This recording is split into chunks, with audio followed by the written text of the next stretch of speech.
Okay. So Joe, we are live if you want to go ahead and kick us off. Good morning, everybody. Can you hear me? Good morning. Can you hear me? Yes. Sorry. Great. Yeah.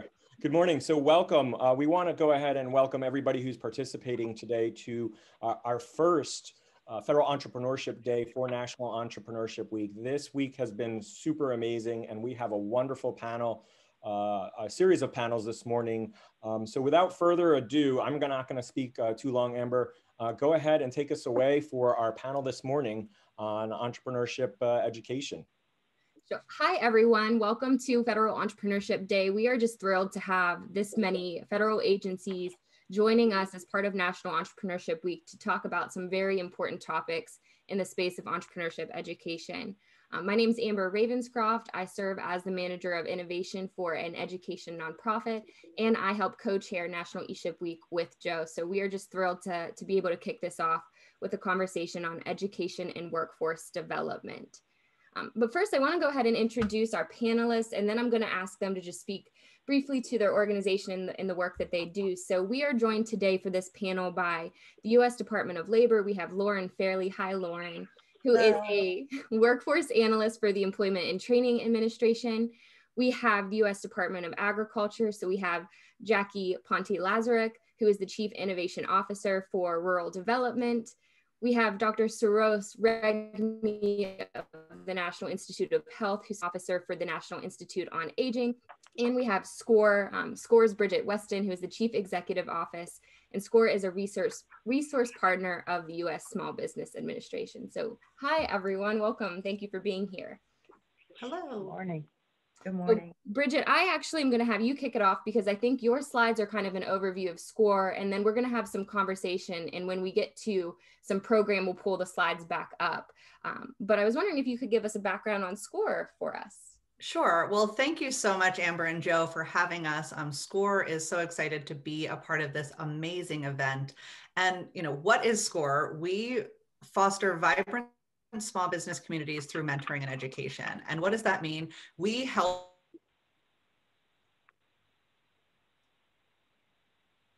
Uh-oh. Bridget, we have lost you. It's so funny because we do tests every time and she was doing fantastic. So Jackie, would you mind just giving a quick overview of rural development and the USDA work real quick while we get Bridget back? Sure, no problem. Hi, my name is Jackie Ponte-Lazarek, and I am the Chief Innovation Officer at Rural Development.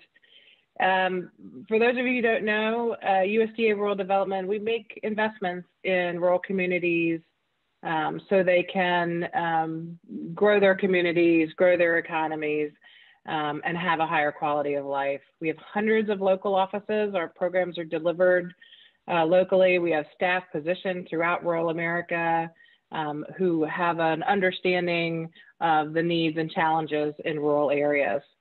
Within rural development, we have my office, the Innovation Center. We're fairly new. We've just been stood up over the last couple of years, and we focus on three things that are brought together to work in an integrated fashion to help our programs be delivered better so that you can take better advantage of them. So we have regulations, we have data analytics, and we have our partnerships work and our strategic engagement work. And so this team at Rural Development's Innovation Center supports initiatives that are designed to identify rural champions and put ideas to work. We're the lead coordinator on a couple of really exciting opportunities that we'll talk more about today: our Rural Workforce Innovation Network, our Rural Innovation Placemaking Challenge, and our Rural Economic Development Innovation work. These initiatives, among others, are designed to support and innovate efforts by individuals and groups to bring about rural prosperity.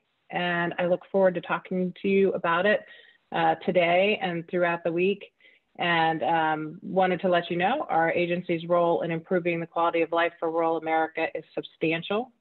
And we want it to continue. And we want you to be able to participate in it and all of our programs and to help rural America thrive. So I just want to thank you for the, Amber, for the invitation to speak today and the opportunity to discuss how the federal agencies like USDA can work daily to encourage entrepreneurship across rural America. Thank you. We are just thrilled to have rural represented here, so we really appreciate it. Bridget, do we want to try take two? Sure, I'm so sorry. Thank you No so worries. much for your patience. So as you can see, SCORE provides free business advice, no cost or low cost training in person once things open up again, and virtual. And there are those free business resource and templates available on our website. And all of this is possible because of our nationwide network of volunteers.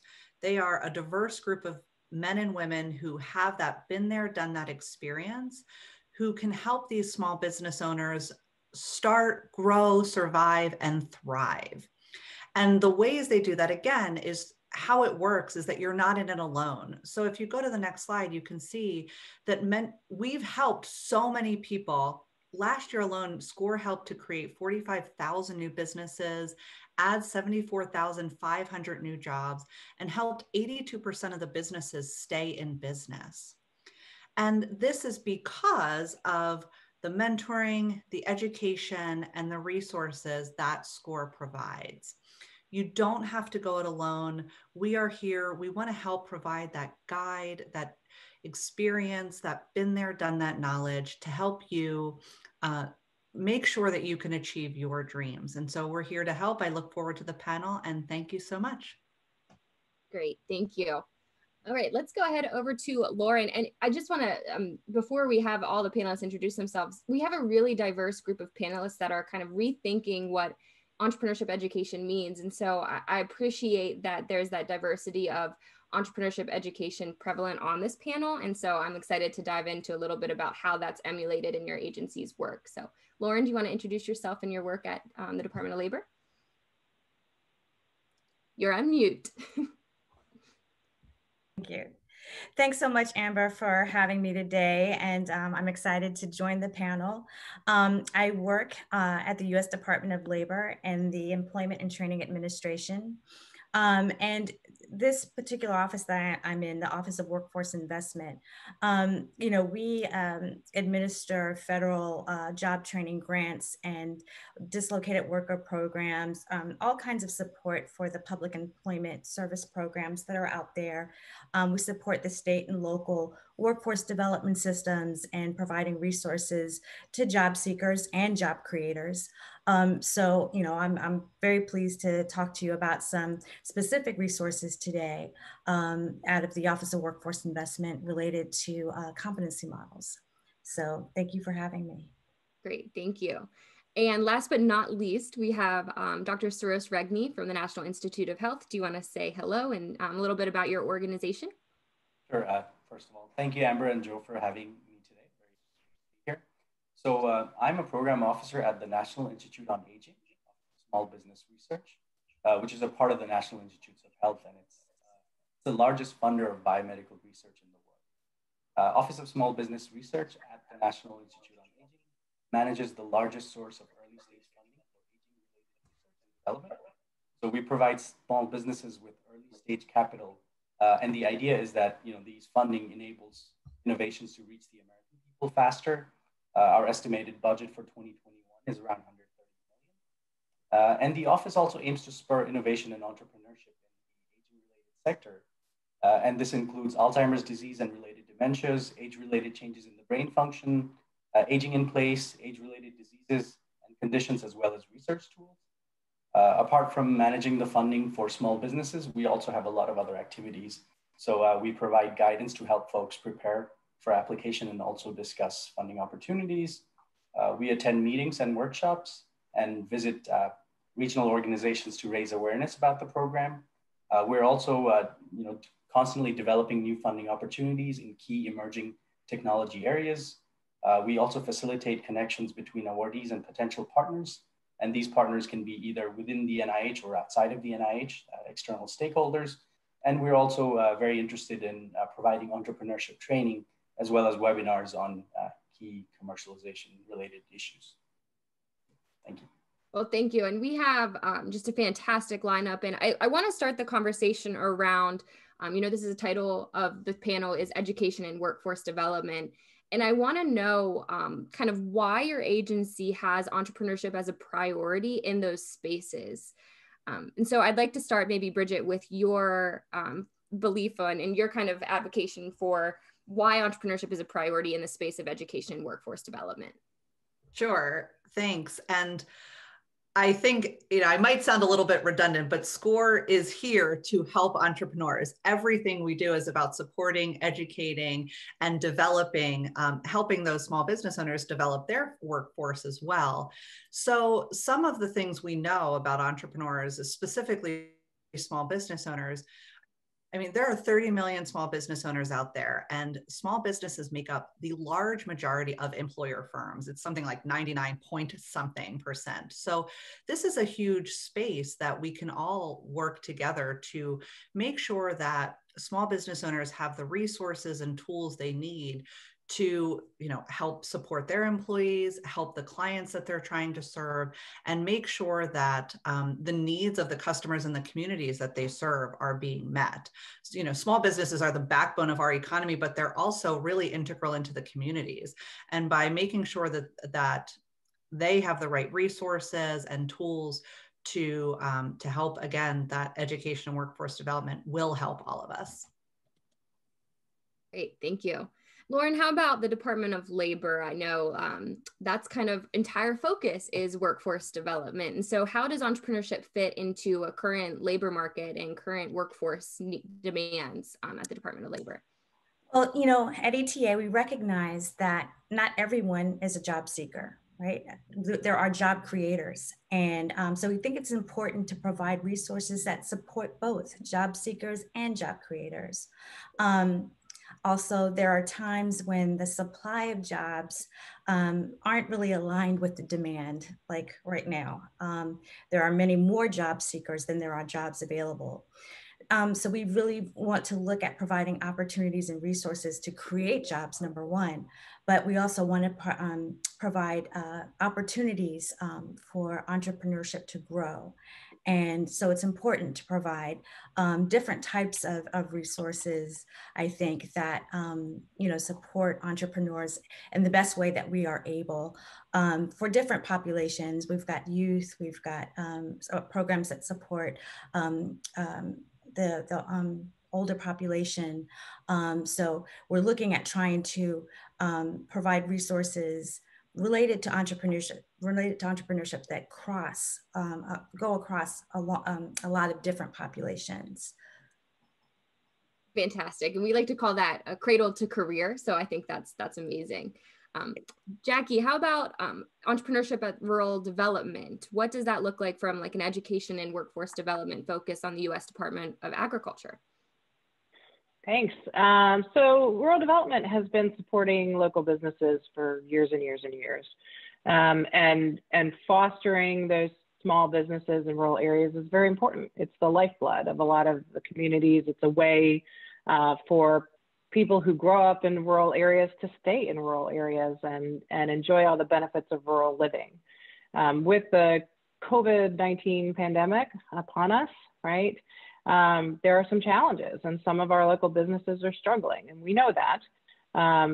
Their customers may be trying to help them stay afloat, but support for local businesses and opportunities for them to educate on how to pivot and take advantage of other potential opportunities for online sales, those kinds of things is really important.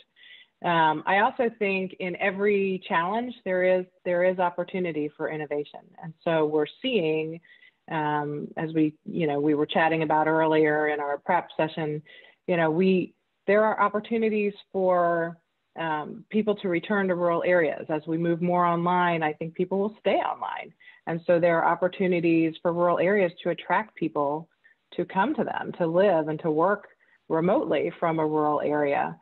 And so there will be new opportunities for entrepreneurs, not only to set up shop in rural areas and serve across the country, but to also, move to a small town and serve that community. And we want to be there to help with that.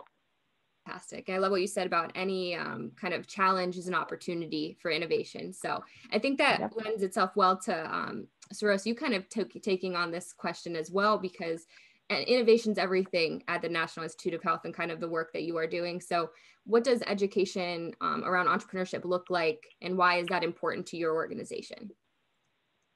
First of all, can you guys hear me okay? Yes, yes. I just want to make sure I'm not fading out. Yeah, definitely. So, entrepreneurship is a priority to the National Institute of Health and the National Institute on Aging. So when Congress granted the authority to form the NIA in 1974, the goals were clear: provide leadership in aging research, training, health information, dissemination, and other programs that are relevant to aging and the older people. And we're also the primary federal agency on Alzheimer's research. So, NIA has been very aware that a lot of research and innovation happens at universities and also at startups. So we definitely need to engage universities and startups to get these products that will help senior citizens live a healthy life. And I think there was a study in early 2000s from the Association of University Technology Managers that showed that university spin-offs actually have generated over $33 billion from 1980 to 1999. And they've created around 300,000 jobs. And I'm sure, the numbers are much more significant now that, the scale of economy is much larger now. So we're definitely aware of innovations that come out of, startups and universities. So with that, it has been clear to us that we engage both universities and startups with our funding program. And our goal is aimed at bringing ideas from a research lab into a product. And this requires entrepreneurship as well as training in entrepreneurship.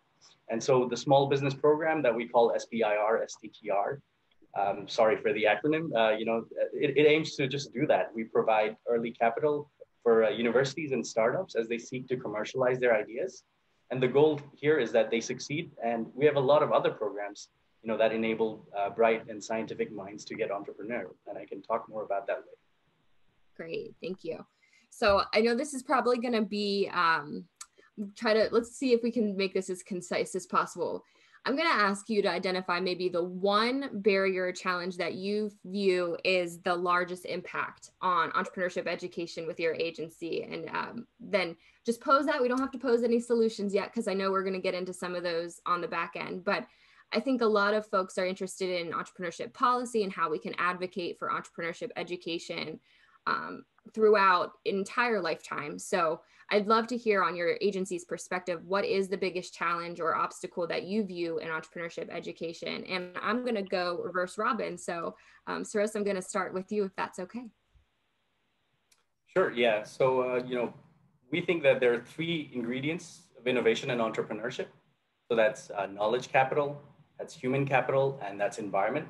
And I think we want to have a solid footing on all three. And I think those are the major challenges that we face today. So let me start off with knowledge capital, and I'll tell you what I mean by that. I think the US, we've done a great job with universities that do a really good job of fostering entrepreneurship. But what we found is that that is not uniform across the US. There's a great disparity, and I think that's something we're very interested in addressing. Human capital. So if you look at the scientific workforce, there are a lot of PhDs especially in the biomedical field. But our PhD programs are not as entrepreneurial as we would like. And I think this needs to change a little bit, and we are working towards that as well. And finally, environment. And what I mean is that, entrepreneurship in the biomedical field is a very expensive process. It costs billions of dollars to bring up, a drug to a market. And these tremendous costs are also associated with tremendous opportunities. So we need to be strategic about, where the money is spent so that we can maximize our ROI. And I think these are the three main concerns. Thank you. I actually was scrambling to write notes because I love how you articulate that very, very clearly. Jackie, how about on the USDA rural development side? What would you all consider the biggest barrier or challenge? I'm going to follow suit and say there are a couple of things, but they all revolve around access issues, right? So access to capital, which USDA has a number of programs, our business and industry guaranteed programs and others that provide that needed capital for an entrepreneur to get started and get going. There is access to technical assistance and startup type activity. Our rural business grant programs offer entities like municipalities and tribes and other public entities to provide those resources out to entrepreneurs in the community. Access to broadband, right? Most businesses are built on broadband. So rural development is working hard to get broadband out to rural areas and get it adopted in a major way through our various programs. And then I think at the end of the day, it's access to partnership with other entrepreneurs and places where you can share ideas about your workforce issues you might be having, ways to combine resources, and shared ideas around building up a rural workforce and rural businesses. Our Rural Workforce Innovation Network is designed to start that dialogue across the country and really get that going in a meaningful way. Fantastic, thank you. And I think we would probably have some attendees on here that have some great thoughts on how can they help these agencies address some of these barriers and how can we work collaboratively on that. So when we send out the recording, which this is being recorded for everyone, we will also include some major themes from each of the panels and encourage activation around those themes. So Lauren, how about the Department of Labor? Any key challenges or obstacles that you'd like to uplift in this space? Absolutely. I think with the Department of Labor, we have the key challenge, I believe, is legislative. We have the Workforce Innovation Opportunity Act, which has very specific measures, performance measures for our training investments. And it makes it difficult for us to provide specific training that supports entrepreneurs. And our workforce system, because they're looking at these very specific performance measures, may not be, they may need some capacity building on how to support, some training as well for the workforce system partners about how to support or best support their clients with entrepreneurship resources. So I think, it kind of goes, it all goes back to just that legislative piece that I think that, there's an opportunity for some expansion, I think, now in that legislation to maybe include some other performance measures that would allow for someone not necessarily to go through a job training program, but perhaps go through an entrepreneurship training activity. Most of our measures right now are related to employment attainment, retention, earnings, and credential attainment. And those measures don't, translate well for entrepreneurs. So I think maybe some rethinking of legislation to include entrepreneurs would be helpful. Great, thank you. And Bridget, you work with current entrepreneurs and prospective entrepreneurs. So I'd love to hear your perspective on kind of challenges or obstacles that have come to light from that kind of unique audience as well. Sure. I think the panel have had fantastic answers. And I do have to echo Jackie specifically around access. We've seen through the thousands of small business owners we serve that there are particularly disadvantaged groups. Rural is one of them. Minority business owners is another. Persons with disability. These are all issues that really, these are all groups that have a harder time accessing these great resources that all of our organizations provide. So that's something that I believe we can all work towards helping get access, partnering with organizations that already reach those groups and making sure that the resources and mentors and educational opportunities are available to all of those. SCORE has a SCORE for All initiative, and if you check out score.org, you can see that. The other thing specifically related to entrepreneurs is, and many of you have experienced that on this call, you feel like you have to do it all. You are the one wearing all the hats. You're the Jack or Jill of all trades. And taking a step back to focus on education and workforce development can feel like a barrier in and of itself. And then you're stuck in this cycle. So we at SCORE encourage everyone to seek out that mentor to help cut through the noise. You have all done a great job pulling the resources together here so that we can get the word out and cut through the noise and make sure that entrepreneurs have access to these resources. SCORE mentors and other groups can do that to point you to the best resource for your business right now to help you.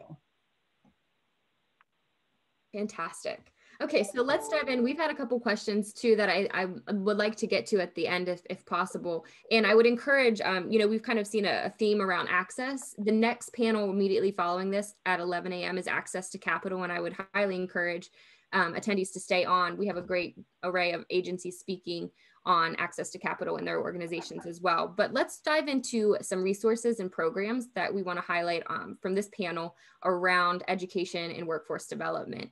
And so I'm going to ask Lauren to kick us off, I think, which is a great way of framing the conversation around the competency model that the Department of Labor provides. So Lauren, you want to go ahead and speak to this? Sure. Thanks so much. I love starting, kicking off. Thank you. The 2008 recession sparked our interest in developing the entrepreneurship competency model at ETA.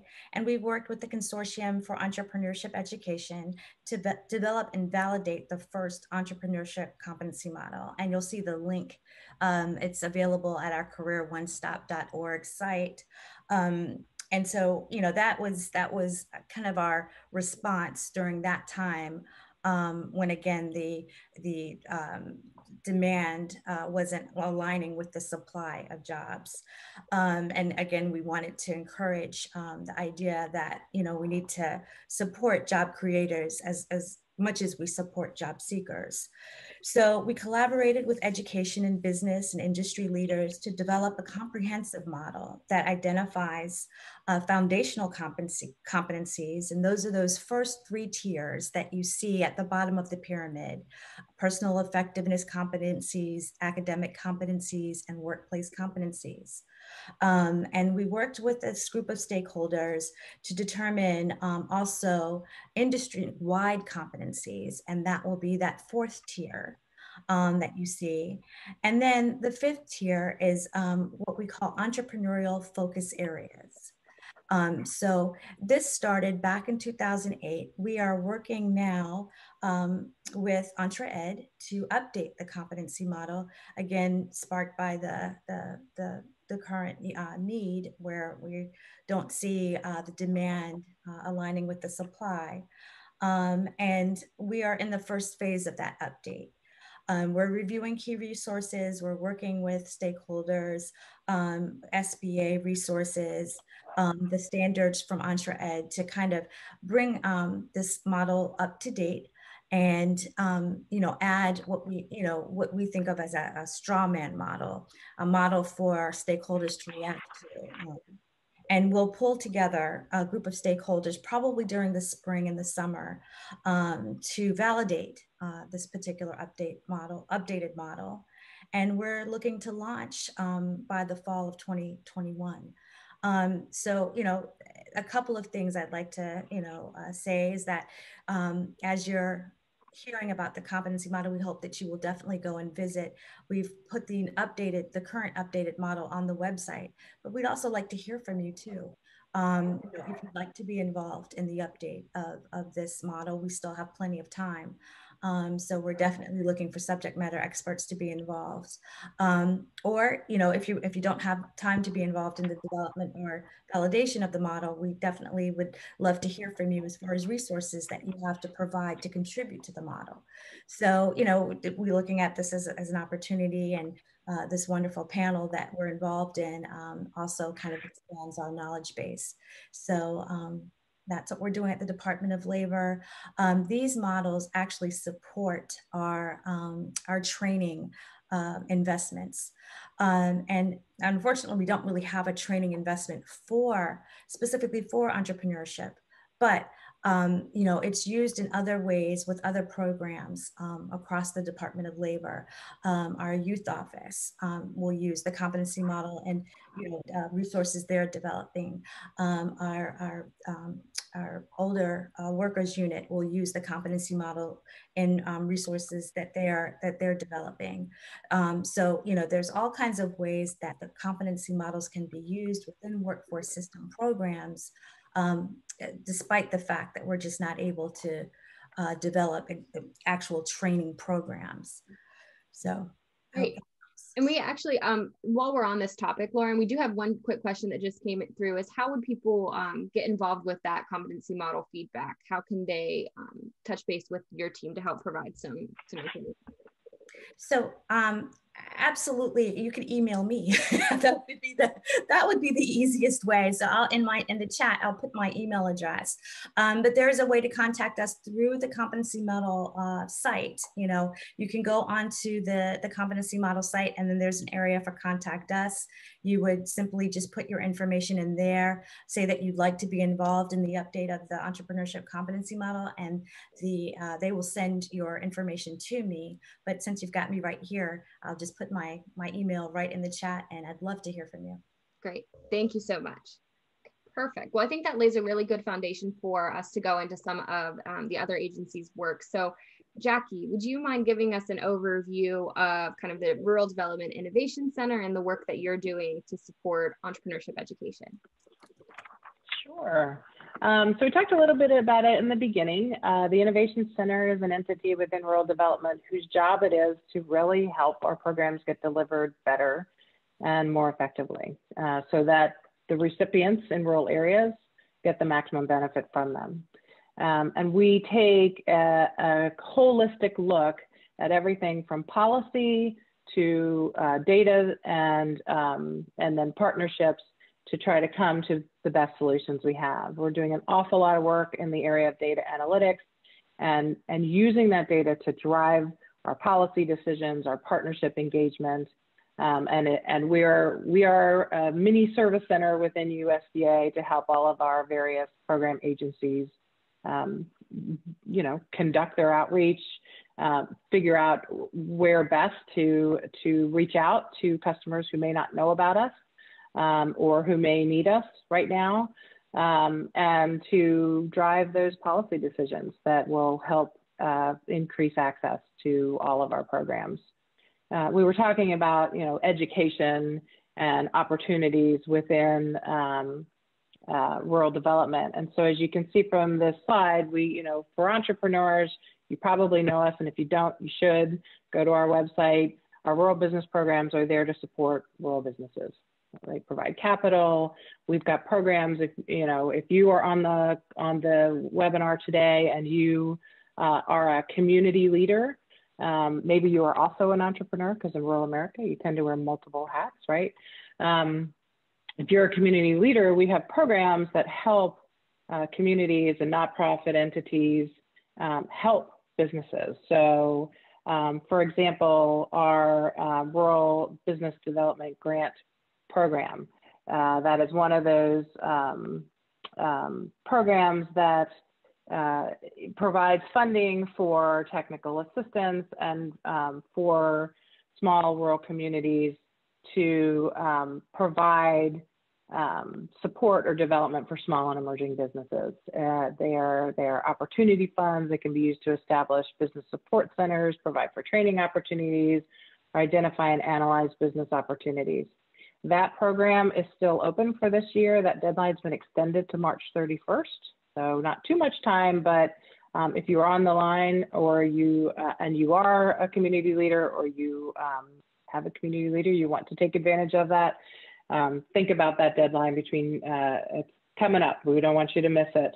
There's also opportunities for communities to help provide that infrastructure, that technology for online training for entrepreneurs. So our distance learning and telemedicine grant program, terrific program, provides grants for equipment to provide online studies, to do distance learning, to do all kinds of online learning. And so that program is not technology specific. It's we do at least one round of it every year. It's highly subscribed, but definitely something worth looking into. And we had a good success story in Klamath County Community College in Oregon. They got a DLT grant to purchase and install distance learning equipment to conduct, to help connect high school students to college advanced diploma programs. We've seen others use it to offer technical training remotely for water and waste utility operators. So if there is a need in your area, you know, think about rural development if you're in a rural area, because chances are we have a program for you. And then we do have something I think is really kind of exciting coming up. It's not fully implemented yet, but it is something that came out of the last Farm Bill, the 2018 Farm Bill, called Rural Innovation Stronger Economy Grant Program, or RISE. And this is exciting. This is a new program to help with job accelerators, innovation centers in rural areas. And so we're working on the regulation for that now and hope to be rolling that out to you. But it is about promoting rural job accelerators. And these would be centers or programs located in or servicing low-income rural communities that might provide co-working space, skills training, and other entrepreneurship support. So to us, it's another tool in our toolbox. We're excited to bring you later this fiscal year, put kind of a bookmark on that, and keep an eye on our website, because we think this will be a real game changer in rural America. And then one, you know, as I started to think about all our programs and how you might take advantage of it, there's a newer program called Rural Placemaking Innovation Challenge. And we do a lot of community economic development work, but there is a real focus on placemaking. And for those of you who don't know, it's really about making that your rural area a place that people want to be and live and work, and driving that interest in your area around something about your place, whether it's you know, a boardwalk or a certain type of industry. And what's great about this program is it is a technical assistance program where communities can come together. They're private-public partnerships that come together with proposals to say, we'd like to take this small town and make it the destination for X. And here's our plan. And yes, we have our local, you know, community leaders. We have, you know, here's our plan to build our port, say it's a port or a downtown area, but it also includes private businesses. So if you're an entrepreneur and looking for an opportunity, you may want to take a look at this RPIC program and see whether or not your community you live in, if it's a rural area, wants to come up with an idea around this and seek some funding to get some help to stand it up, come up with a plan. You don't have to have a plan, you just have to have a desire and have begun talking across various sectors. So you might have a business, you might have a utility, you might have a school, whatever it is, that are coming together to build this plan with supportive, you know, technology, broadband to support it. And you come in and you can seek funding to get some technical assistance to build out that plan and then be able to seek additional funding after. So we're super excited about the programs we've got. I know in the chat, we've put the list of all our programs. There are a lot of them at Rural Development. I would encourage you to seek out your Rural Development state office or local area office at our website, rd.usda.gov. We live local, we work local, we're there to help you. So please reach out to them. They are super dedicated to helping you succeed. So reach out to us and we're happy to help. Thank you very much. There are tons of great things happening and coming up on this side. I would encourage you all to check out those links as they've been dropped in. And thank you to Christine for dropping them in the chat for us. Hey, Amber, just one note that Jackie's going to be speaking in much more in depth on Thursday for Rural Rise as a part of National Entrepreneurship Week. So for those folks who are interested in, I'll put the link in the chat, but she's going to be going much more in depth with about all these programs. So for anybody who's interested, feel free to thank you. Thank you. All right. And then we have some great programs coming out of the National Institute of Aging that Sarosh will talk about. So you want to kick this off? And I know we have a lot to cover here. Sure, yeah, I'll try to be fast. But, you know, so this is how I see a journey from a scientist to an entrepreneur. You know, so you have a scientific idea, you know, then you make sure that it's a viable commercial idea. And then there's company formation and product in the market. And so we've tried to find, you know, promote entrepreneurship training in researchers within the NIH first. So that is what I mean by the READY program. So this is a program for research fellows within the NIH. The idea is that researchers spend at least 20% of their time on entrepreneurial training and technology commercialization. We recently piloted the program at NIA, and there's similar programs across other institutes within the NIH. We've also tried to help folks that have never applied for our small business funding by starting a program called the Application Assistance Program, AAP. This is a 10-week program that teaches you how to think about grant application process and your product and how to apply to NIH funding programs. We also have, diversity supplement, and, we wanted to make sure that we are inclusive and that the biomedical workforce is diverse. So, we provide supplements to small businesses that we already fund to hire diverse candidates. And this includes, at any stage of training from undergraduate level to postdoctoral fellows. So, basically our goal is to create a diverse workforce. So, if you look at, on the entrepreneurial side of things, we also participate in what we call the I-Corps and C3I programs. These programs are for innovators that already have obtained some sort of funding from us. The goal is to educate researchers on how to translate their technologies from lab to marketplace. I believe the National Science Foundation also has an I-Corps program, and it's a great resource for scientists to think about entrepreneurship. NIA and other agencies, have also a network of mentors that we call entrepreneurs in residence. So these are, these are entrepreneurs, business leaders, and investors that have a lot of experience, and they guide and provide valuable advice to our funded companies. So that's another great resource we have. What we've also started doing recently, NIA in particular, is we've started doing webinars that are aimed at entrepreneurship. Some of the topics include opportunity assessment for commercialization, corporate governance and management, intellectual property, competition and differentiation, regulatory strategy, and things like that. And these are all aimed at training scientists, and so they have a really strong focus towards training them. And we're also excited, the NIA, about this approved concept, what we call READY, that we hope to launch soon. The idea is to provide funding both to universities and also to individuals that are interested in innovation and entrepreneurship. But stay tuned for that. We hope to launch the program next year, and we're very excited about it. Thanks. Fantastic. We have a couple questions for you, but I'm going to have Bridget go, and then we'll go back actually once we get to that point. So Bridget, you want to talk a little bit about the programs that are taking place at SCORE? I do. Thank you so much. And it was great to learn about all of these other programs as well.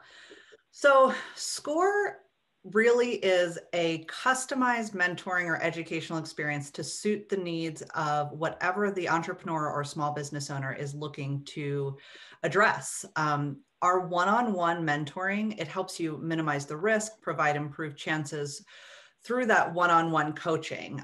It's a person who can help you point to the right resources, whether it is at NIH or the USDA or the Department of Labor, to make sure you have that. And that is available all for free. So we have 10,000 mentors across the country. If you go to score.org, you can find that, get a mentor and help to improve, again, your chances of success. The SBA has data that shows when you've worked with a mentor for 3 hours, you are 5 times more likely to improve your revenue. So we do encourage you to just take a step back and work with a mentor. We also have regular workshops and webinars on critical topics in that environment where you learn from experts and like-minded entrepreneurs. So whatever it is, whether you're looking to reach more clients, learn about federal procurement and government contracting, focus on your cash flow, these are workshops that are available at a national level and customized to your community, to understanding what regulations or opportunities may be available locally from a SCORE chapter. So again, that's on score.org, and I encourage you to seek that out to figure out what might make your business meet your business needs. One of the things that we have recently developed at SCORE in response to the pandemic is our Small Business Resilience Center. It does connect you with a mentor, it provides workshops, but the focus of this platform is to be a one-stop shop to help you navigate all of the potential resources out there that may help your business. So everything from loan opportunities, whether it is PPP or EIDL or whatever might come next from the next round of stimulus. There are other grant opportunities that both public organizations like USDA and private are providing.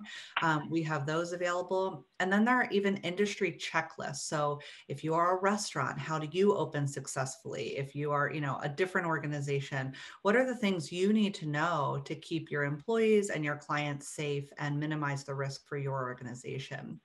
Those are just some of the things. Again, we are here for all small businesses. We have the mentors that have that been there, done that expertise. And I hope you will check us out. Thanks. Great, thank you. So I'm gonna go ahead and stop sharing and we're gonna go to some open questions. And I think, Soros, this one probably would be best directed towards you. What are some opportunities for medical supplier companies to get into federal procurement? Yeah, so I actually don't have a lot of idea on that because our program is mostly towards providing funding to startups. But if you send me an email, I can look up and find you some information if that helps. Great, thank you. And Amber, I just would like to jump in if that's okay, but we do have federal procurement experts as SCORE mentors. So if you go onto score.org and search federal procurement, you can find someone even who might have that medical supplier background, and then they will have some great ideas of how you can navigate that process. Great, thank you so much. Jackie, this one I think would be best suited kind of for your focus. We had a question around how urban farmers and entrepreneurs can partner with rural farmers to benefit from the growth of kind of the initiatives that you were focusing on. Oh, that's a great question. So the majority of our programs are focused on not just projects that are in rural, but projects that serve rural. I think one of the opportunities for farmers to be working together, rural and urban, is possibly through our value-added producer grant program. And that is a program that supports and provides funding for farmers who are taking a product or others who are taking an agriculturally produced product and creating something else with it. And we've funded lots of projects where they'll take a raw product and then create something else with it, whether it's wood palleted items or even to take grapes and produce them into wine or other types of programs. So I think that's one opportunity. I think we are also seeing local food opportunities and getting the specialty crops and meats and poultries and organic foods that are grown locally and rural out to urban markets. So I think there is a lot of connection that can be made there. And I think if you have more interest in that, we would be happy. We work across USDA to connect you with our farmer programs. We work closely with them right now, especially during COVID, to ensure that there is enough capital for small farms to keep going. They are eligible for our Business and Industry CARES Act program for working capital loans. So some initial ideas, but happy to work more with you on that. Fantastic, thank you. And I think a big thing that I want to stress for attendees is 1 hour does not fully capture just the breadth of programs that these agencies are providing. And so I would highly encourage you to take advantage of the resources that have been provided in the chat and just kind of really connect with the agencies that are here. They're more than willing to chat with you about the opportunities that are available.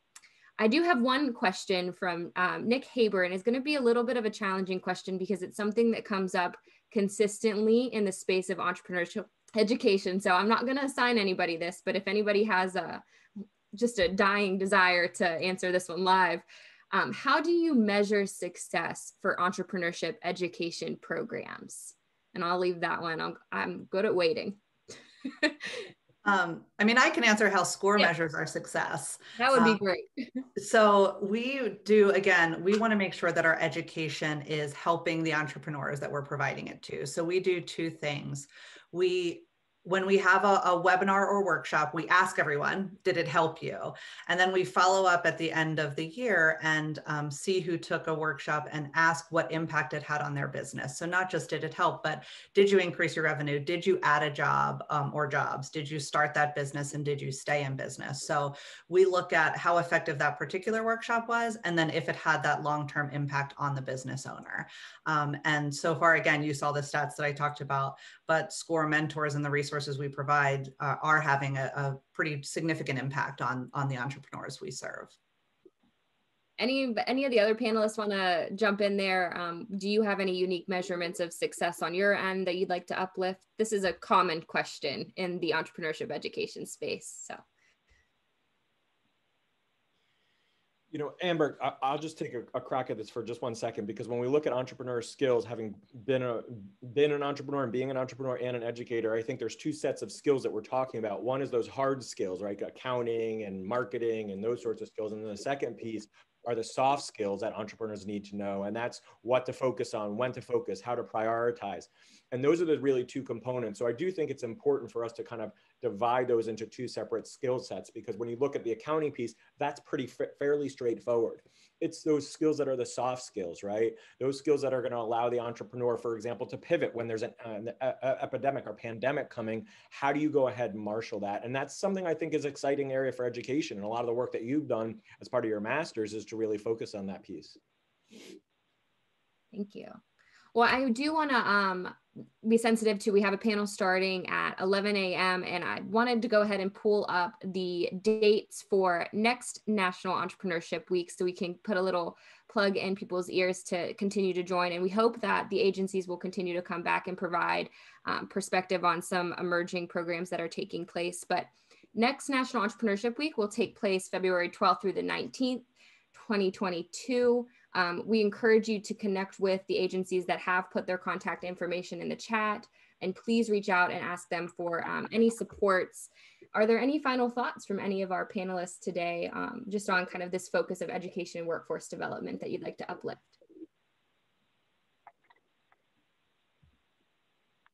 This is Jackie at USDA, and I want to say thank you again. This has been great, fast, but great. We want to continue the conversation. I think, you know, education is the key to getting people over the fear of starting a business, right? And it would be a shame if a community didn't benefit from a new business because someone just couldn't take that leap because because they were worried that they didn't know something. So if you are out there and you're thinking about starting a business, you've heard of some of the resources that are available to you through SCORE and through these other federal agencies, take advantage of them. Soak up as much of that knowledge as you can, because the more you learn and the more we can support you in that learning journey, the more businesses you'll start. And they won't all succeed, but you'll be resilient enough to keep going. And that's what we need. We need our rural economies. I'm focused on rural because I'm from a rural agency, but we need all our economies to have those businesses start and continue, and even when they fail, to pivot and start again in a new way. So that would be my thoughts on what we need to do going forward. Thank you. Thank you. Anything else from the panelists? I think Jackie said it. I think it's fantastic. I appreciate the SCORE recommendation, and just know that we are all here to help. So we really appreciate what you do for our country, and we're ready to help whenever you're ready. Lauren, I saw you unmute. Did you want to say anything? Yeah, no, I was just going to say, just the advocating that you're doing for more training, more education. Joe mentioned something earlier about the soft skills and the hard skills. That speaks to me a lot because of the competency models. And so I just think that just the advocating for more training programs for entrepreneurs and you know, definitely for systems that support entrepreneurs or support or where there are opportunities to support entrepreneurs. I think continue to do those things. Thank you. Saros, anything on the back end or? Yeah, no, I mean, I think, all great points. What I would like to, echo is just talk to us. I think there are a lot of resources that are available. Email us, reach out to us, and Thank you. And yeah, the thing we want to stress across all the panels today is that the agencies are accessible to us, and they are definitely willing to chat. And so please reach out. We are going to take about 5 minutes to get our second panel, Access to Capital, set up and get all our panelists ready. But I do want to take a moment to just thank the folks that were here speaking with us for your time. We are so appreciative of it and look forward to continuing to work with each of you moving forward. And then please stick with us if you are an attendee. We're going to have a great panel on access to capital starting in about 5 minutes. So grab a drink and come back with us. Joe, anything else here? That it's the same link. So folks feel free to go ahead and continue to participate. I also wanted to just note that next year, Valentine's Day falls within National Entrepreneurship Week. So next year, we're definitely going to show the love to our entrepreneurs. How exciting is that? Perfect. Awesome. All right. We'll see you back in about 4 minutes for the start of Access to Capital. So thank you all for joining us. Great. Well, good morning, everybody, and welcome. Amber, thank you for the previous panel on entrepreneurship education. What an exciting array of folks that we have today from the federal government on access to capital.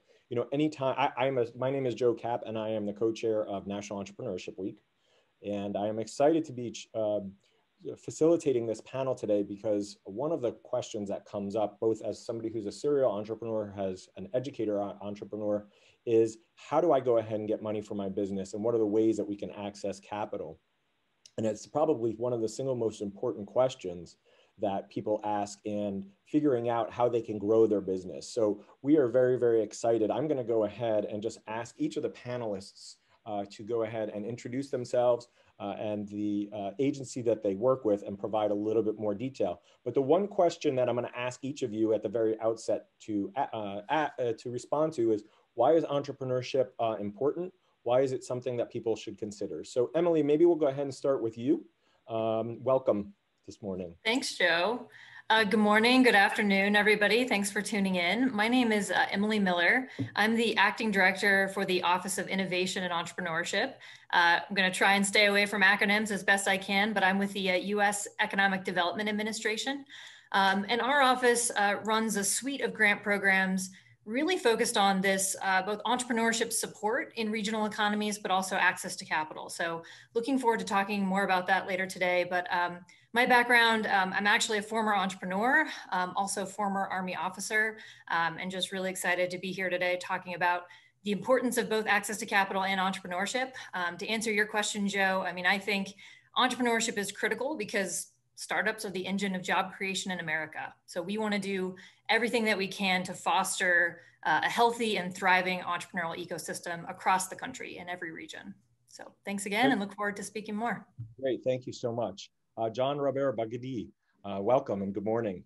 Yes, good morning. I hope everyone is doing well. Just wanted to say it's a pleasure to be here from the U.S. Department of Commerce Minority Business Development Agency. For those that don't know, we are one of 12 bureaus under our agencies under the Department of Commerce with the unique task of helping minority business enterprises to grow in size and scale, basically expand their footprint domestically or internationally. And our signature programs are basically, we provide access to contract opportunities, federal sector and private sector, global, international. We liaise with our sister agency, International Trade Administration, and they can help out with all the different types of information and different sorts of services for matching companies that want to expand their footprint in certain areas. And then, of course, access to capital. I'm the Senior Business Development Officer charged with that. There's 2 of us on our team. And although we don't have loan programs, our main focus is to help minority businesses grow in size and scale, find the right type of financing. I myself, I have a background in banking and finance. I worked several years in the private sector as a loan officer, also at the government agencies, U.S. Export-Import Bank and SBA, dealing with small business investment companies. So I'm very attuned to the challenges that small businesses face. They have trouble accessing the capital, knowing what type of capital to get. And in terms of entrepreneurship, it's so crucial because, you know, in light of the pandemic, we see a lot of businesses that have just gone out of business. So it has created opportunities. And as was previously mentioned, entrepreneurs are the small business, the engine of growth to help the economy. And basically, that's what's going to be needed to get us out of this pandemic. We're going to need small businesses creating jobs for other small businesses to grow the economy. Great. Thank you so much for joining us. We're excited to have you here. Dr. Todd Heim, welcome, and welcome back again for the second or third year that you joined us. Please tell us a little bit more about you and the work that your agency does. Thank you. It's a pleasure to be back again. Thank you to everyone for attending. You know, we're calling at the National Institute on Aging, we're calling this the Year of Entrepreneurship. We have a lot of really exciting entrepreneurial programs coming, and we're really focusing on it. And I know you've heard about some of that in the previous panel for those of you that were there. I think, you know, to give a little bit of overview, you know, we're one part of the NIH. Overall, the NIH provides about $1.2 billion just in its SBIR and STTR programs as one of several programs where small businesses are supported. So it really is a sizable source of seed stage funding at the National Institute on Aging specifically, where we're interested in aging, including Alzheimer's disease and related dementias. We provide about 130 million just through those small business funding programs, but in reality, we provide well over 200 million to small businesses. So through other programs as well. In terms of your question, Joe, I think in terms of you know, difficulties in access to capital, I think one is just knowing as an entrepreneur where to start. I mean, we know what your schedules are like, and you know, just being able to know, you know, what funding opportunities make the most sense for you, what you'd be competitive for, you know, how to be competitive, how to submit that competitive application, and how to navigate funding gaps. And, you know, we're doing our best to help you through all of those. And we have several resources to help you through. So feel free to get in contact with us. Thank you. Great. Thank you so much. I now want to go ahead and introduce Megan Mail from the Department of Homeland Security. Why, just a very quick question, I think different than the entrepreneurship piece. First, go ahead and introduce yourself, but also why should entrepreneurs be thinking about Department of Homeland Security?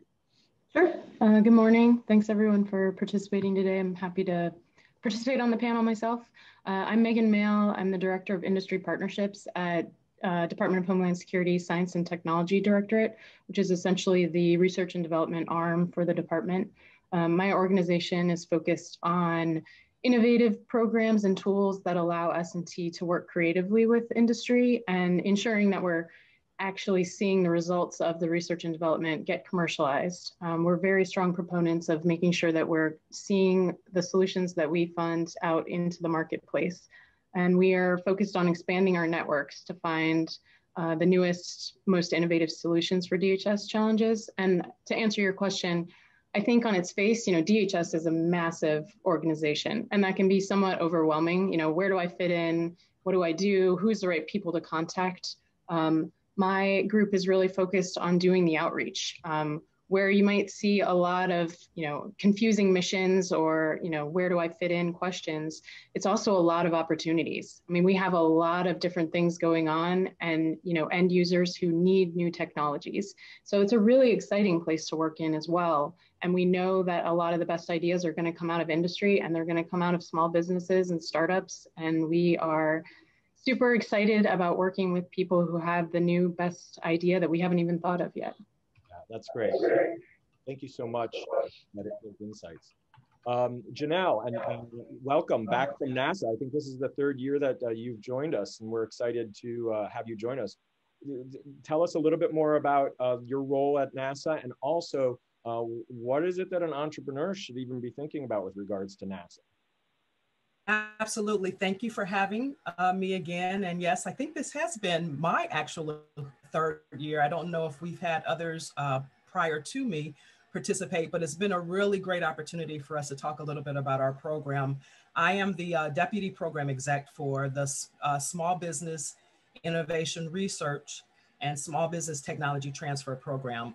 You heard Dr. Ham talk about that also, the SBIR, STTR program. It is covered by all the government agencies, or primarily all the government agencies. So it's a lot of seed money out there for small businesses to get involved in the technologies that are going on at each of those agencies. So we look to try to leverage small businesses to do all our research that NASA's doing in all of our mission directorates. Our program sits in the Space Technology Mission Directorate, but our solicitation covers the waterfront of what we do in aeronautics and human exploration, in science, and of course, space technology. The SBIR portion of our program is for small businesses. They can opt to partner with someone. The STTR portion of our program is a requirement that small businesses work with research institutes to propose. So it's an opportunity for them to leverage the capabilities that come out of those research institutes, as well as what NASA serve the need of what NASA is looking for. But we've been doing this in an effort to try to not only take those technologies and infuse them back into NASA, but also to have them be commercialized, because we really want to develop entrepreneurs who have small businesses that are contributing. They're providing jobs, they're contributing to their community. So the desire is for us to find technology needs that we have at our agencies and align those to the capabilities that small businesses have so that they can be contributing to us, but also contributing to their bottom line. Great. Well, thank you so much. So Emily, I'm going to go ahead and go back to you for a second, because when we talk about access to capital, that's a little bit confusing for some people. Can you go ahead and just kind of talk a little bit about what access to capital means, and then what does that mean within the context of the EDA, the Economic Development Agency within the Department of Commerce? And then after that, John Robert, I'm going to throw it over to you to help us understand and maybe get our arms around what are some of the largest challenges. So Emily, go ahead and help us understand that. Yeah, well, I think, first off, I just want to say that I do think access to capital means different things to different people, depending on the entrepreneur, the stage of the company, and even the federal agencies involved here today do, I think, variations of access to capital. For us, for our office, we're really focused on fueling high growth and high tech startups. So for us, when we talk about access to capital, what we typically mean is either venture capital or kind of that equity-based investing, which I know is, only a small kind of slice of what could, capital could mean. I know a lot of capital could be like loan programs or things like that, which is also great. But I think, our programs are really focused on how do we increase access to capital that is specifically for these kind of high growth, high tech startups. And, I think there's no shortages of challenges when we talk about that type of access to capital. Just a quick snapshot of some of the numbers that I know get cited quite a bit, but 98% of venture capital dollars flow to just one gender, to men. 80% of our venture capital dollars right now flow to just 3 states, typically Massachusetts, California, New York. And only 1% of venture capital dollars flow to Black and Latino founders. So you can tell there that, access to capital is tricky. It's challenging. It's very concentrated depending on the region, demographics, things like that. So what we're really trying to do with our programming is, how do you make this kind of capital, particularly the venture capital and the early stage equity-based capital, accessible, right? For all types of people in all regions across the country, for any type of entrepreneur that wants to start a company. So that's really what we're focused on. I think one thing that we noticed too is that there's a particularly pronounced dearth of capital at the early stage when these entrepreneurs are looking to start companies, especially at that stage, because it's very risky. So we can talk about kind of how our program fits into that in a little bit, but that's a little bit of kind of how we think about access to capital from an innovation and entrepreneurship perspective. That's great. Really good information. I think that it does, the concept of access to capital does mean different things to different people. John Robert, before I go ahead and throw it over to you, I want to actually introduce Tracy Smith. Tracy, I'm sorry.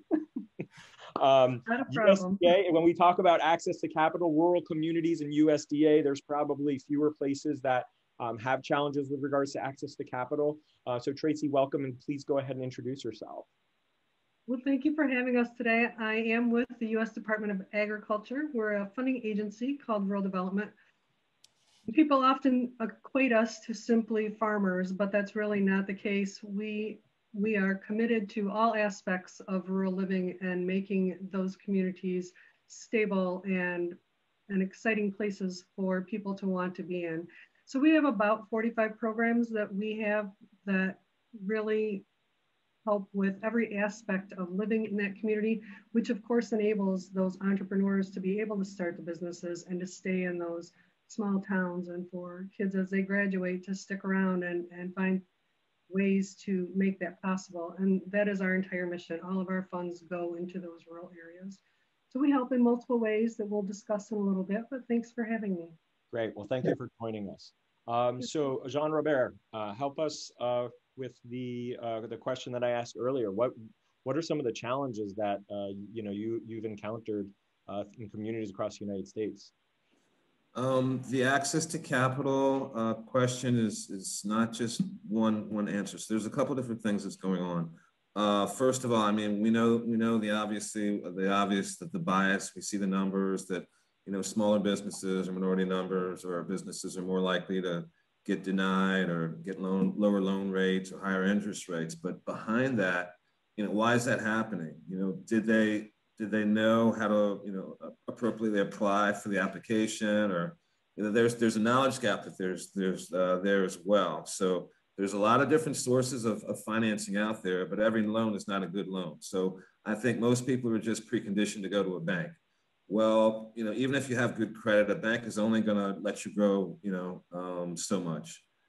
Banks are conservative, and obviously they're in business to make money. So you have to look at other credible financing sources, credit unions, CDFIs, community development financial corporate institutions. You might want to look at some family offices or some folks that do things in the alternative financing space, such as maybe if you have a contract and you have the wherewithal to execute on the contract, but your bank won't fund you. So you have to go to someone that does the contract financing or a purchase order. They can do the financing just on that. A commercial bank is going to put a blanket lien on all your assets, and they're going to restrict your growth. So you have to be able to be savvy and know the different types of financing. You want to definitely stay away from the bad actors, the predatory lenders, the online lenders, the payday lenders, because those entities, there's higher interest rates, and you'll never get out of there. So I think knowing the type of financing that you need and knowing where to get it. Ideally, there's a term that we call capital stack. So every company should have some sort of a capital stack, and where they would have some sort of short-term credit, long-term credit, and then cash. Just like in a personal scenario, you use your debit card for some things, you use your Visa card for other things, and then maybe you have an American Express or something that you pay off in 30 days. So overall, I mean, those are some of the challenges, but knowing where and the type of financing that you want. The biggest mistake you can make as a small company is using short-term financing for long-term debt. Yeah, well, I think that's a really good point. And I think the other thing that's also really critically important is that if you are a business, or particularly a new business or a new entrepreneur, getting your own personal financial house in order, so that when you start seeking, people have a good sense that you have your own house in order before you go ahead and start seeking capital in other places. Go ahead. Let me just say one more thing. The startups are probably the hardest ones to fund because they don't have a track record. Usually, I mean, I was a commercial banker for a long time. So they look at a balance sheet, they look at 3 years and everything. And if you don't have that, there's really nothing to go on. So you have to get the right lender that knows the type of business, especially in tech. So that's why you got to find the right, funding source, the VC or someone that does pre-financing, pre-revenue financing. Great, thank you so much. Todd, I know that, when you look at medical companies and this idea of innovation in healthcare, there's a lot, and never in the sort of history of mankind have we seen such innovation happen in such a short period of time with regards to the virus. I would suspect that, you may agree with that. That's certainly my personal opinion. Tell us a little bit more. I know that we have a slide, I think, from you. Tell us a little bit more about the access to capital for people who are thinking about, it's certainly shine a spotlight on some of the new things that are taking place over at NIH and some of the work that you guys are doing in access to capital. Yeah, and I'm happy to, looks like I cannot share the screen, but I don't need to. We can, I can talk through it. I mean, some of the activities that we're doing, relate to how, we coordinate the small business activities across the Institute. Looks like there it is, perfect. Providing guidance to companies. And this is the key thing, we want to help demystify the application process and make sure that it's not just the best application that gets funded, but rather the best technology. We realize that we have part of that job as well. So outreach is critical to that funding. We put out specific topic areas. I saw the question about caregiving. We actually just had a very recent few months ago topic around caregiver training platforms, especially ones that can work across the socioeconomic spectrum, realizing that's a real issue, especially when you look at components of caregiver training around legal planning and financial planning. We know that that's an acute issue right now. And then, entrepreneurship, networking, we've started several programs to help connect our portfolio companies with investors. We actually have a virtual conference next week called Longevity Innovations and Neurodegeneration Company Showcase, links, where the goal is really to link our portfolio companies with the potential investor community. And that's a mix from venture philanthropists to venture capital to angel investors. We have over 100 investors signed up just to meet with our portfolio companies. So it's a really exciting event coming up that just shows an example of, we understand that it's not just about giving the companies money to reach those next value inflection points, which is key, but also what can we do to help enable their success as they reach those value inflection points. And I think that that's a really good point that you bring up, is that, in many respects, people who are building businesses, really the first thought is, how do I get money for my business? But oftentimes the challenge isn't necessarily a money one, but one of execution. And how can I find other resources and other people, other organizations and institutions that might be able to assist me in building out my business? Megan, help walk us through a little bit more in terms of the types of programs that are available through DHS, through the Department of Homeland Security that maybe folks can avail themselves of, and some of the challenges that you guys have seen and how you guys maybe address it a little bit.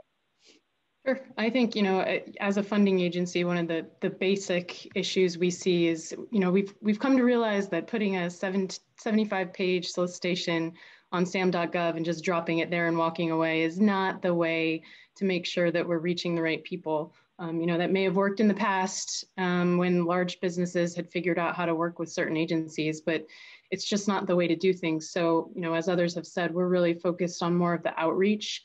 And we don't have the, kind of one size fits all approach to R&D.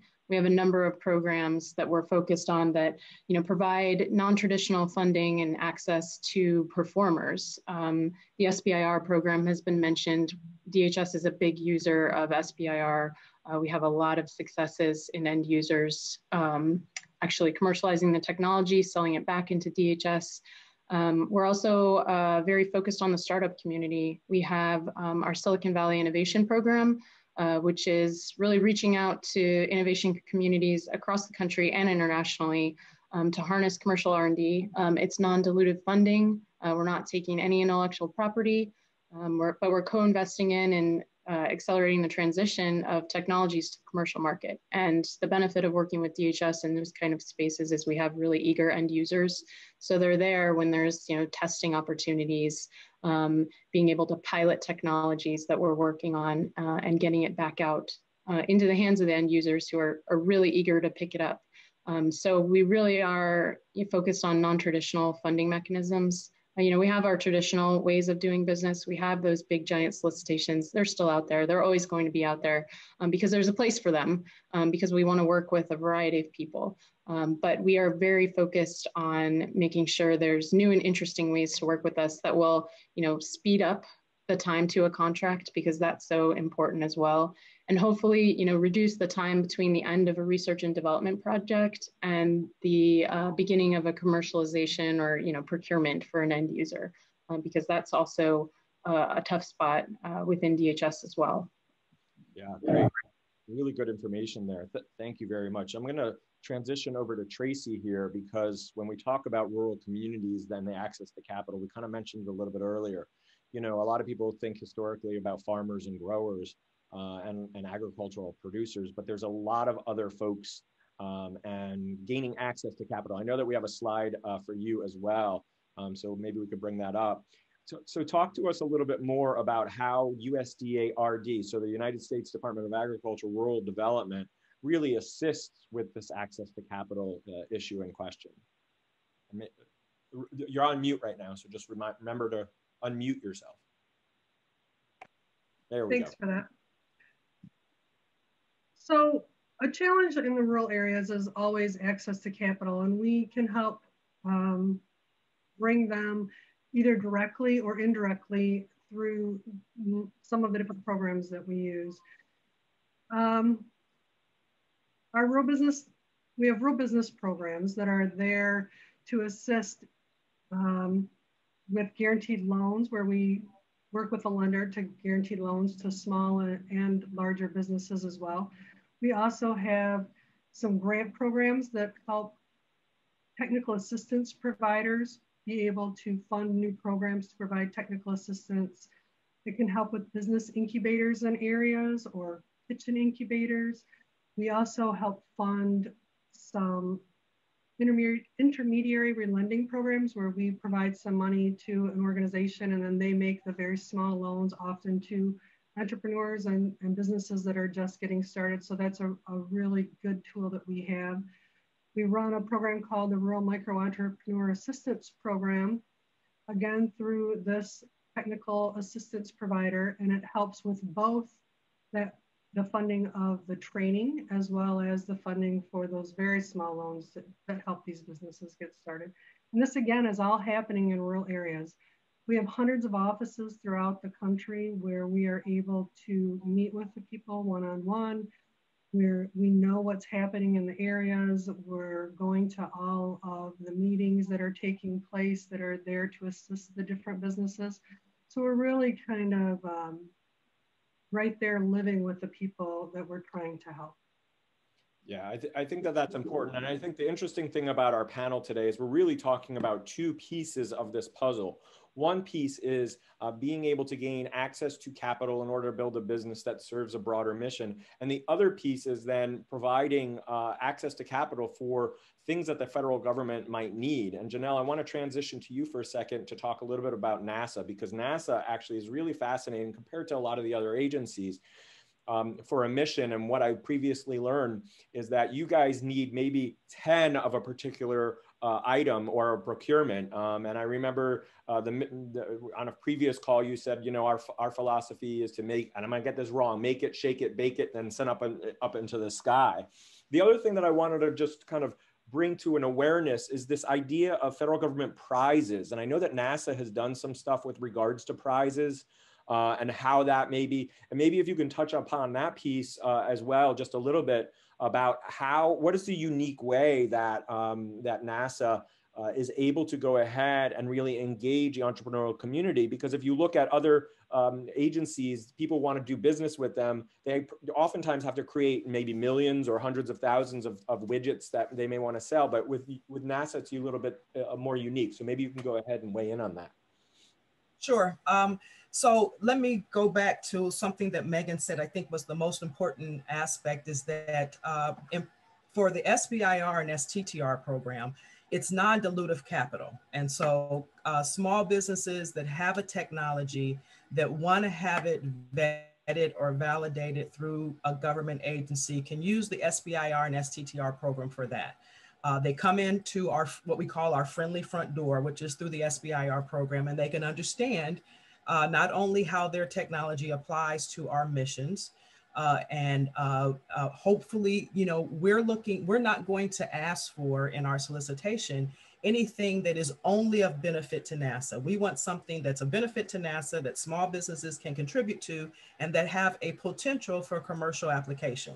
So we ask our companies when they win a Phase 1 award if they want to opt in to something called I-Corps. This is a great program NSF started where companies can actually get into doing their customer discovery well in front of producing the Phase 2 award, which is more of a prototype. So they try to identify customers for this technology within the government agency that they're working on, other government agencies out there, or within the commercial industry. So it is a nice way for a small business to enter the door to understand the technology that that agency is working on and how it might benefit other agencies. Joe, but you talked about the prizes area that we are involved in. And yes, NASA has a prizes component that is up under our early stage and innovation program. And it is also a great opportunity to do some crowdsourcing challenges, some citizen science projects and competitions. Students can get involved through NASA Solve.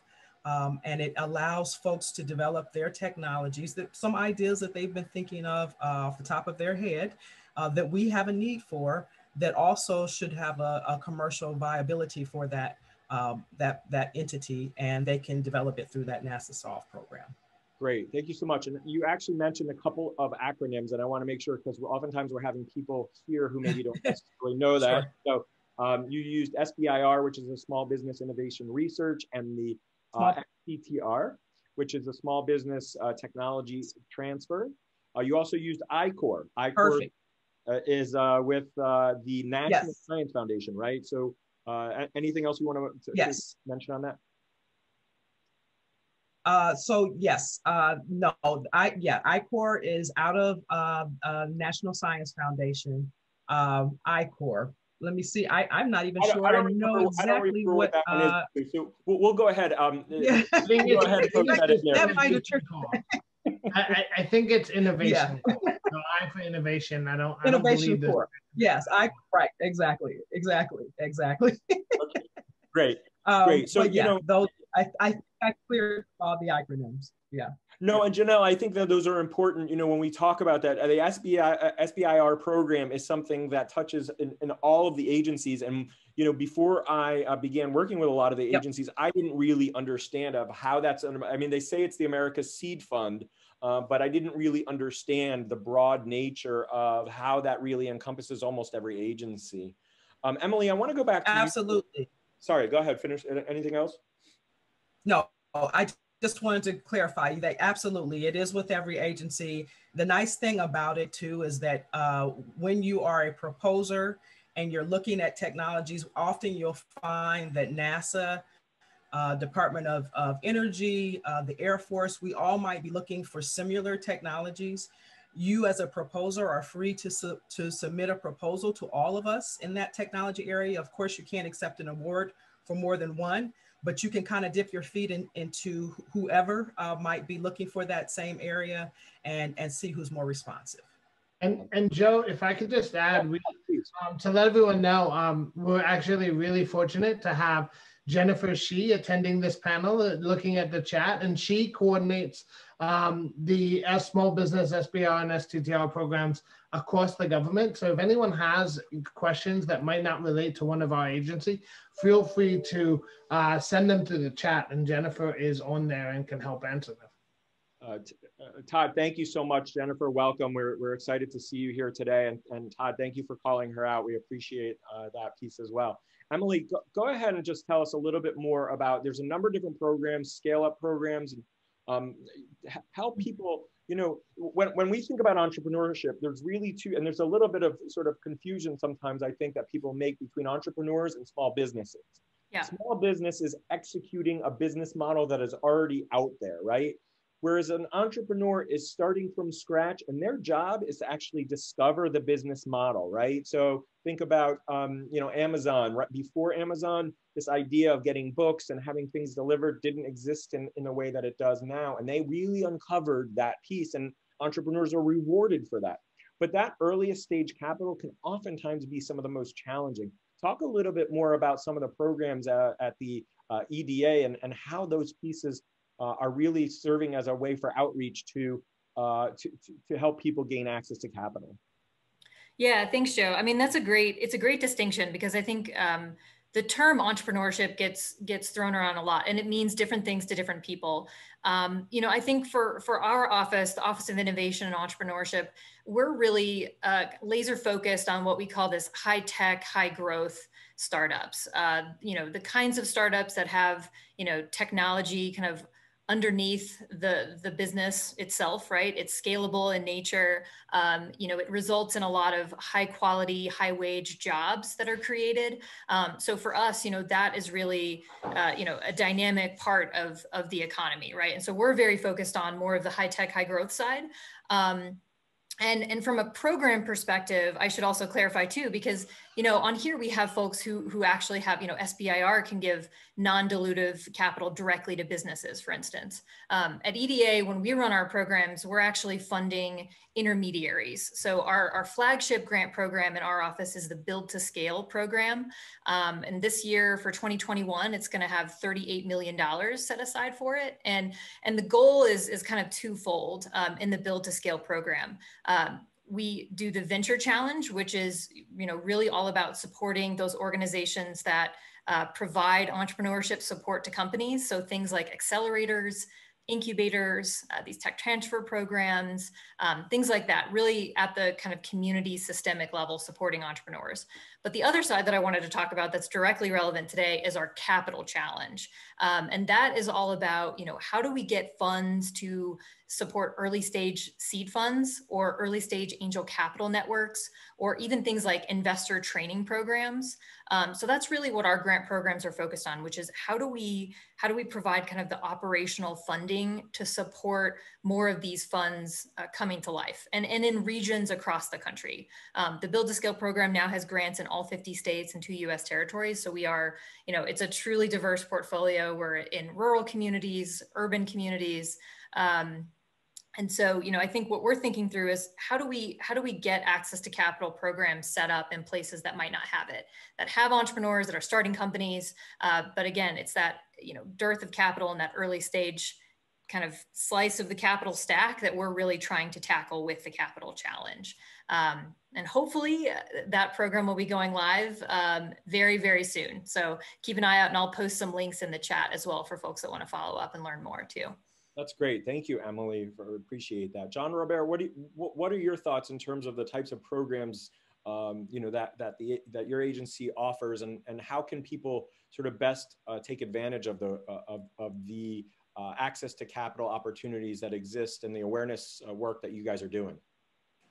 Well, as I said, we have a number of different programs. I mean, as far as access to capital, we act as a facilitator. So, like something that Emily just mentioned, that program, we would liaise with this organization, this agency or other agencies that have funding programs. That's pretty much our job to figure out, where are the federal dollars.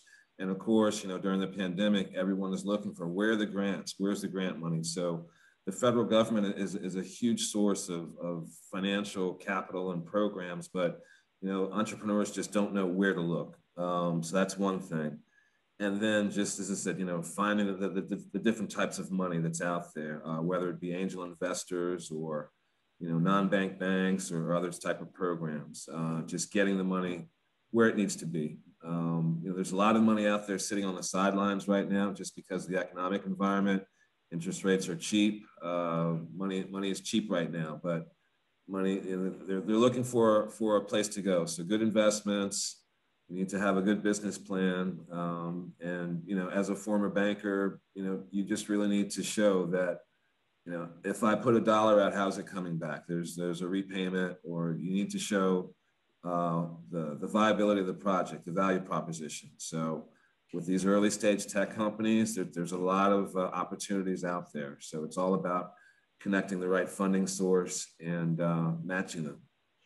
And let's do it maybe, I'm going to kind of open this up to everybody. Let's do a little bit of a deeper dive in here, because I know that there's programs that are targeted towards veterans and women-owned business and maybe people with disabilities. And so, you know, for folks who are listening today that either work with those communities or part of those communities, what is it that they should know about being able to access? Because, you know, in many respects, what you're talking about is you guys are serving as sort of the connector to other agencies to really help facilitate a lot of those introductions. We know that the Veterans, you know, Affairs and Department of that agency has a number of different programs, but it also, a number of agencies that are on the call today has programs as well to be able to work with some of these communities in different ways. So maybe just opening it up a little bit to if anybody wants to just chat about some of the programs that they may have for veterans or women owned businesses. Any thoughts, or anybody want to, in terms of access to capital, any thoughts on that? If I could just say a couple more things with our agency, we've got about 40 different business centers strategically located all across the country that provide the technical assistance for entrepreneurs, whether it be access to capital or trying to fund contracts or international opportunities. We also have specialty centers that are focused on advanced manufacturers and exports. So within those, there's different specialties. We also have women programs, business programs, and things for veterans as well. So there's a lot of different programs that we have. And then of course, every year we have our own grant competitions and funding opportunities. So there'll be some coming up now, broad agency announcements in specific areas.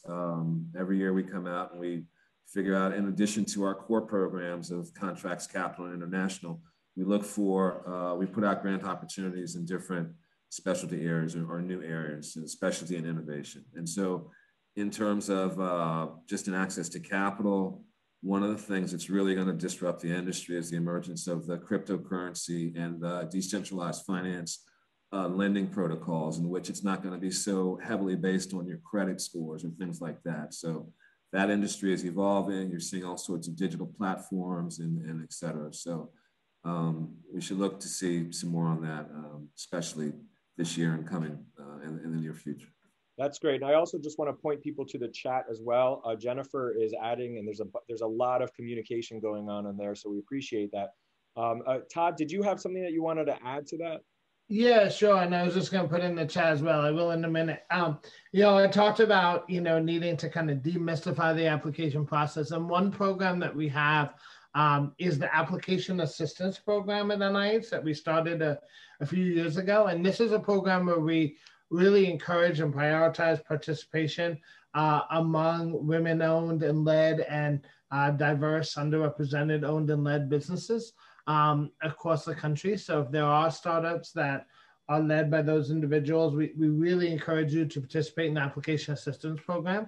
It's essentially a 10-week process pre-application, where we have a consultant that was contracted by us to help guide you on all the different forms that are needed in the application, all the different aspects. So, you know, you apply to participate in the AAP, and then if you're selected, you get that 10-week coaching process. So it's one example of, you know, something to help this community. And Todd, I'm going to go ahead and just actually drill down on this, because I think that that's a really good point.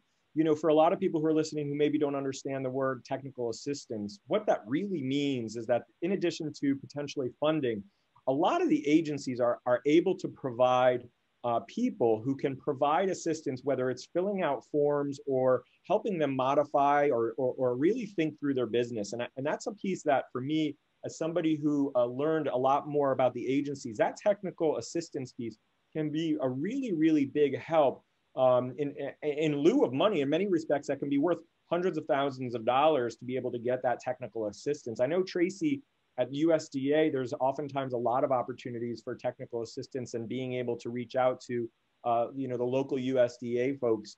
Can you talk a little bit more about that piece and how some of the local USDA folks might be able to assist with regards to some of the technical assistance that could lead to capital? Sure. So the primary way that we help small businesses and entrepreneurs is through our partnerships. So we fund these partnerships, and then they have programs that they've developed that can help with getting that technical assistance out.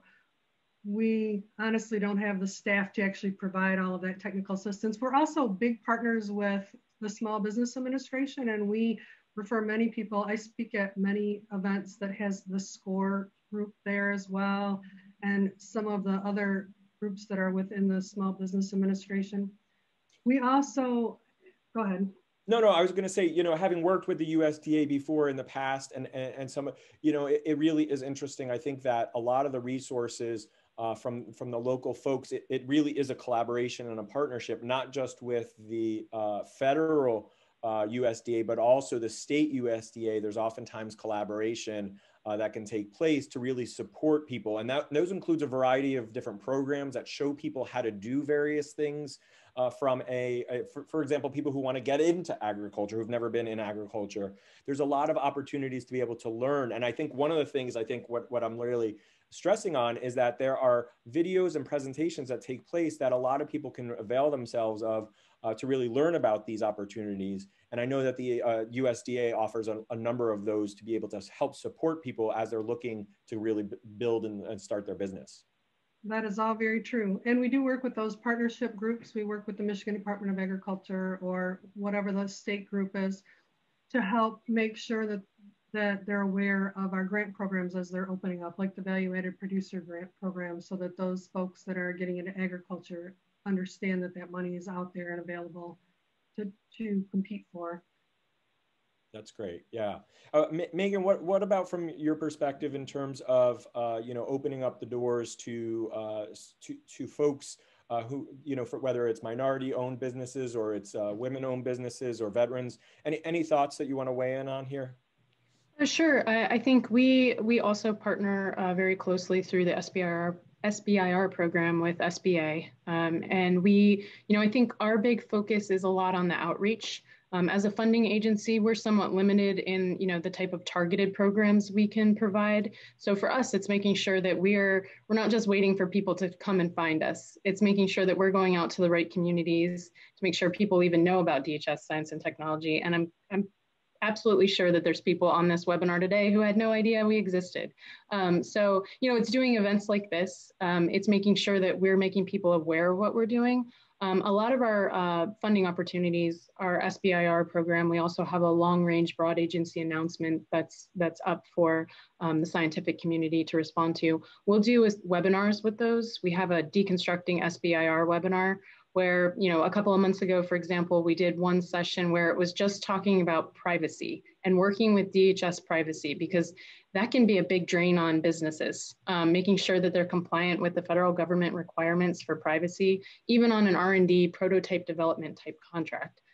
So it's bringing those type of little pieces of information out to the community, so it doesn't seem so overwhelming when it's coming time to propose or when we're dropping a contract on you with all of these requirements a part of it, because we know that can be very difficult to deal with. So for us, it's more outreach, awareness, and education in little pieces.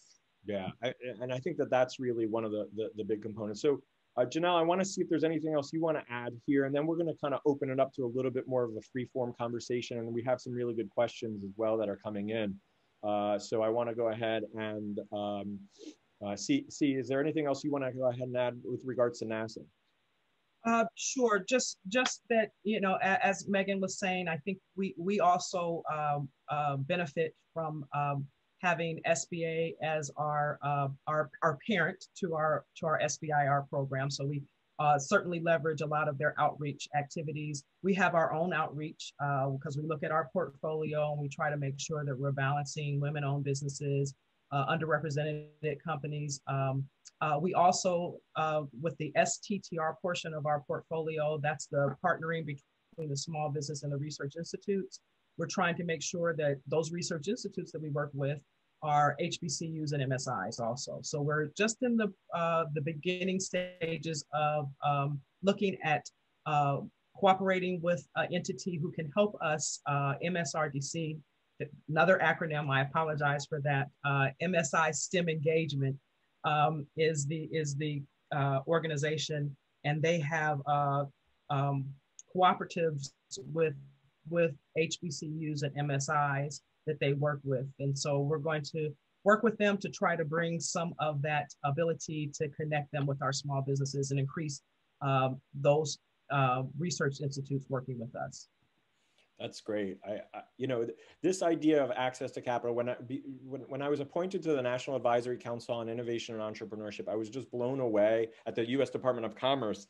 We had a number of different agencies that came in and discussed a variety of different programs. And what was really amazing to me, and in some respects, today's session is a little bit experimental to see whether or not it's something that the agencies and the panelists and people who are participating is something that's valuable. But what I was blown away by was just the absolute array of opportunities that exist for entrepreneurs and small business owners within the federal government. And so being able to go ahead and kind of pull back the covers and allow people to gain access to both the resources. I think one of the biggest questions, and this is where I kind of like to have a quick roundtable here in the last 5 minutes before we transition to the next panel, is that if you were imagine back to your hat that you're standing looking at the array of opportunities that exist, and you're just starting. What's the one, for somebody who wants to be able to gain access to either your agency and access to capital, where do you think would be the first place that you would say, you know what, start here, start with this video, start with this website?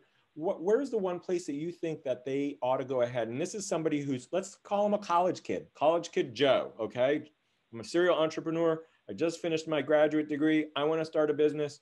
Help us understand what's the one resources where you would say, you know what, Joe, if you're going to get started, you don't know anything. I hear that a lot.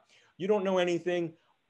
Go here. So maybe we'll go ahead and start with, let's see. Let's start with you, Emily. Go ahead and where would you start? Where would you start?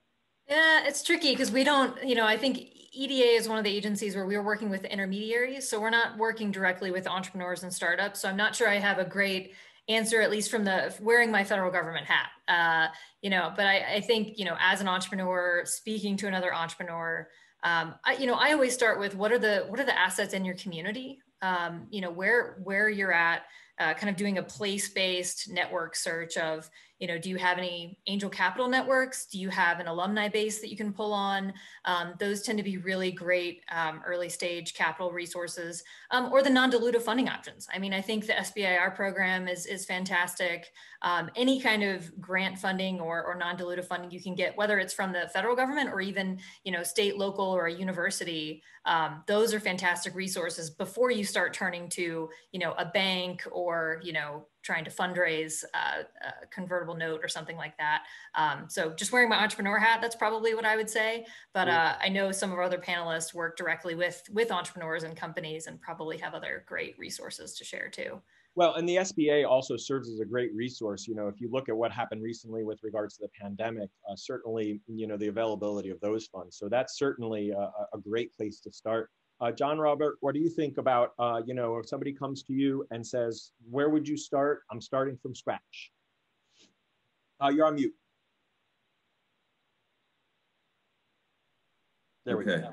Yep. So there's a couple different options for us. Obviously, for us, we have our Business Center network. That is an option. And then you also have different other options, sort of incubators, accelerators. SBA has a lot of tutorial videos on their website. And then SBA also has what they call SBDC, Small Business Development Centers, that work with startups and can kind of help you develop your business plan and kind of craft out a strategy. Once you get the basics in that, and then you can kind of go from there. But it's important to have a plan and just follow it methodically. That way you're not just out there just kind of willy-nilly. So that would be some of the things I would recommend. The SBDCs are a really, really good example. And I think that that's a great place for a lot of businesses to start are the Small Business Development Centers. Oftentimes they're aligned with community colleges right, or some other institution, and they have the ability to tap into a national network. And in fact, a couple of years ago, I was blown away when we started doing some Twitter campaign stuff, just how many SBDCs there are out there and the broad network that exists. I think that that's a really good example. Yeah, and they might be able to get like some small grant money, you know, 5,000, 10,000, 3,000 a year, some soft money that you don't have to pay back, and that can get you started, you know? Yeah, that's a great example, John Robert. Todd, what about from your perspective? Somebody's going to go ahead and start anew. They just finished medical school, or they have a degree in nanobiotechnology, something really smart. Where was the one place that they maybe ought to consider? Yeah, so I would say the first thing I put in the chat a few comments ago was NIH-wide. My colleagues there put together an amazing infographic that really works through if you've never applied, you don't know, what do you need to have? Do you need to have a company? Do you need to register? Which registrations? It walks through each of those steps, that infographic. So really a great resource for someone that has never applied to NIH for small business funding. That's clearly the best place to go. And then I also put, for those specifically interested in National Institute on Aging, our webpage that has on the right side some resources, including a slide deck that kind of walks you through, the different things you need to know as you're thinking about putting together an application. Great, thank you so much. Megan, any thoughts on just where somebody would start from starting? Yeah, I think I can only speak to science and technology at DHS, which is focused on research and development, but there's actually a great network across DHS of what we call industry liaisons, because I realize that there's plenty of people who have commercially viable solutions that they're just hoping to, sell to DHS, maybe not necessarily work on a joint research and development effort. So it's run out of our chief procurement office, and every single DHS component has a person assigned as an industry liaison. And so you're not just sending an email into a black hole. There's someone who's checking, and they all talk to each other, and they share information about who is receiving inquiries from industry. And this is actually a great plug because my office is running a monthly webinar series for the rest of this calendar year. We're calling it Insights Outreach. And it's talking about how to do business with S&T, but DHS more broadly. And next month on March 2nd, our panel will focus on the industry liaisons and how to get your questions answered by DHS and the resources that we have there. So I will put some information in the chat about that. That's great. And one of the things that we're going to be doing here at National Entrepreneurship Week is helping to really highlight some of those. Janelle, do you want to go ahead and just, where does somebody get started? We have had a couple of questions about that. Where does somebody get started? Sure. Quickly, my colleague is also on the chat, Nick Mercurio. He is putting some information in the chat about our website at sbir.nasa.gov. It's always a great place we have a resource library there. So if you're new to SBIR, or if you've been, you've had SBIRs before, but want to understand our program specifically, you can go to that resource library. I always recommend that folks look at our solicitation. We are in a communications blackout right now that will stop once we make awards in March. And at that point, you can dig a little bit deeper into what are our technical needs about, what's the bigger picture around the things that we put in our solicitation by talking to some of our center folks. They're called Center Transition Technology Leads at all 10 centers. They can dig you down into a specific subject matter expert to talk to so that you can get a better understanding of what we were asking for in that solicitation. Our solicitation stays the same, about 75–80% of it does. And so the technologies that we're looking for now aren't going to change much from what we're going to be looking for next year. So you can start to build that relationship and understanding what we're trying to do when the next solicitation comes out in January. Great, thank you so much. We really appreciate that. Anything else that you want to add, Tracy? You can go ahead and kind of close us out here with the USDA. Sure, I would just encourage them to come in and talk to our local office staff, and we'll tell them about the programs that we have. We would undoubtedly mention SBA to them.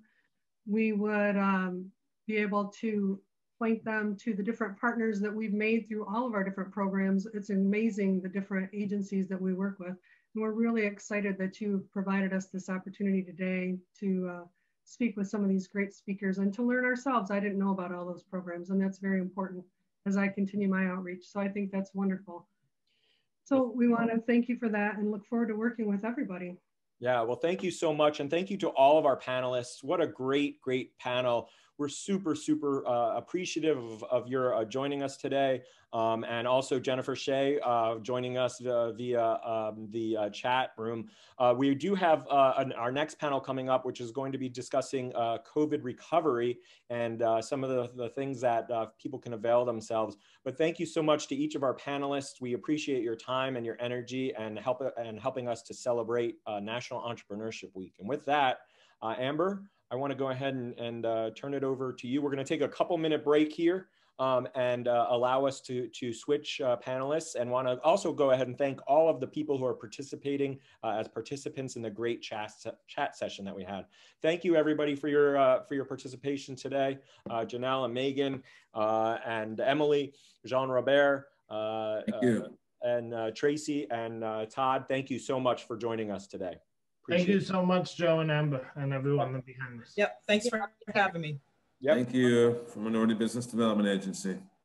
Excellent. Well, thank you everyone for joining us today. Really excited to be with all of you. I'm Nathan Oley. I'm the CEO of the Rural Community Assistance Partnership. And here today really to highlight and showcase some great partners from the federal family with a specific focus today on COVID economic recovery, specifically through federal rural entrepreneurship programs.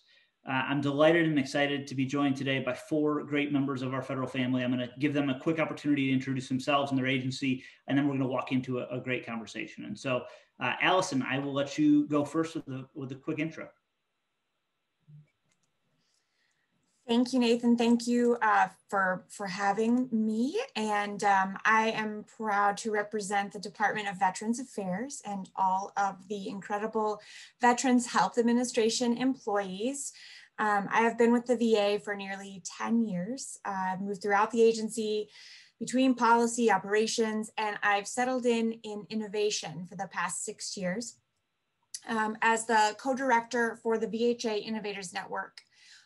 One part of a larger VHA innovation ecosystem. My job is really to facilitate, enable the discovery and development of intrapreneurs, employees at VA's 1,200 plus medical facilities who we develop into innovative thinkers and creators. We provide training and resources to support their innovative solutions and themselves, so personally and professionally.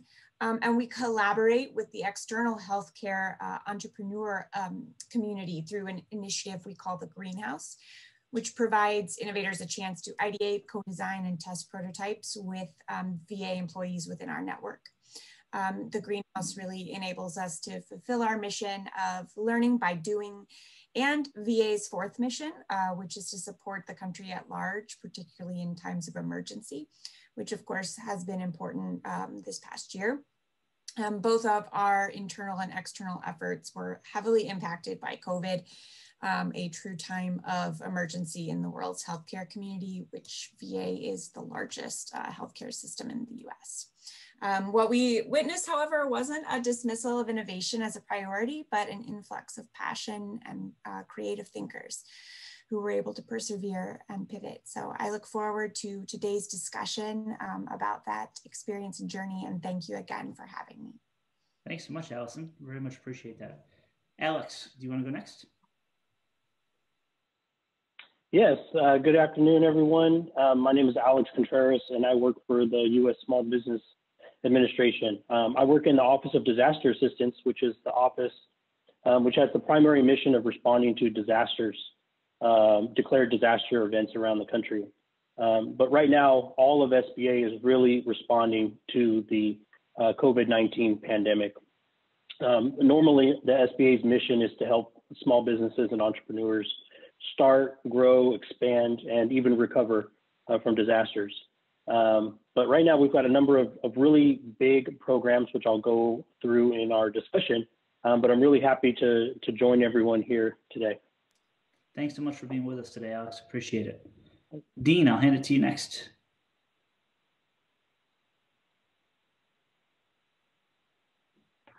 First, I want to say thank you. Thanks for inviting me. My name is Dean Brazier, and I'm in the office at the Securities and Exchange Commission with the longest title, the Office of the Advocate for Small Business Capital Formation. And so before I continue, I have to give the traditional SEC disclaimer. Any views I express today are my own and do not necessarily reflect the views of the Commission, any of the commissioners, or any of my colleagues on the staff of the Commission. Now, to give a short description for the office, we were created to identify and help bridge the gaps between small businesses and the capital they need to succeed. For us, small business is a pretty broad term. It includes generally three groups: early stage companies, mature and late stage private companies, and smaller public companies with a public float up to $250 million. We also have a mandate to identify and address the unique challenges faced by minority-owned, women-owned, rural, and natural disaster area small businesses and their investors. How do we accomplish this mission? Well, we approach our mission through working with small businesses and their investors to understand their capital formation issues through education and outreach. We analyze the potential impact of proposed SEC and self-regulatory organizations' rules and regulations likely to significantly affect small businesses and their investors. And we also help small businesses and their investors resolve some of the issues with the SEC and the SROs by recommending policy changes to Congress and the Commission. We act as a voice. And lastly, I just want to take an opportunity to highlight our participation in National Entrepreneurship Week with a couple more events.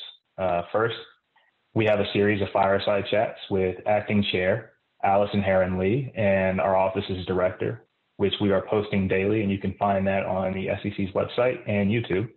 And second, tonight our director will be participating in a clubhouse discussion on regulation crowdfunding at 7 p.m. And you can register for that event at lu.ma/newcfrules. Again, that's lu.ma/newcfrules.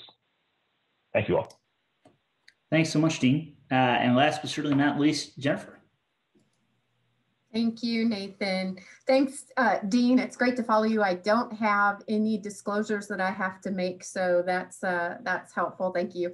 I'm the program manager with the Appalachian Regional Commission for Business Development. Our commission is a 13-state commission. It's a really unique partnership between the state governors, 13 state governors, and a federal co-chairman who is named by the president. And that our commission actually serves many functions. One is as a grant maker, and we do that work through a couple of different funding programs. One solicitation that's currently on the streets now, it's called our Power Initiative. The second is really through our research that we do. We have a fantastic research right now that's out on entrepreneurial ecosystems. I think can be helpful for a lot of people on this call and others throughout the region. And I think a third is convening people who have similar interests that we can work with together. So we have 5 basic goal areas that we work in. The one that's most pertinent to this group is economic opportunities. And most of that is entrepreneurship and business development in general. But we also work in workforce development, we work in leadership development and natural and cultural assets, along with critical infrastructure. So all major components to the entrepreneurial ecosystem and very critical. Our commission, just to give you a sense of size, we have 65 people that work for the commission, but we rely heavily on the 13 state program managers that are all located in their individual states and alternates who are appointed by their governors that make decisions along with our federal co-chairman for the direction of our commission. So thank you. Thank you all very much for joining us today. It's such an incredibly important conversation today in the face of COVID and obviously the impacts that we see in small businesses. And so I want to start the conversation at that higher level about impacts that we're seeing in those small business, especially across the country regarding COVID. And so Dean, I know you've got a couple slides that you want to share to kind of start off the conversation, and then we'll integrate in everyone to start high level and then dive into some of the weeds. Thank you. Thank you. So COVID-19, as everyone is aware, has had a profound human toll on communities over the last year, and it has brought some significant challenges to small businesses. If you see some of the reports below, some of the graphics that I'll show in the slides, our annual report highlights some of the initial impacts that have been broadly felt across the country.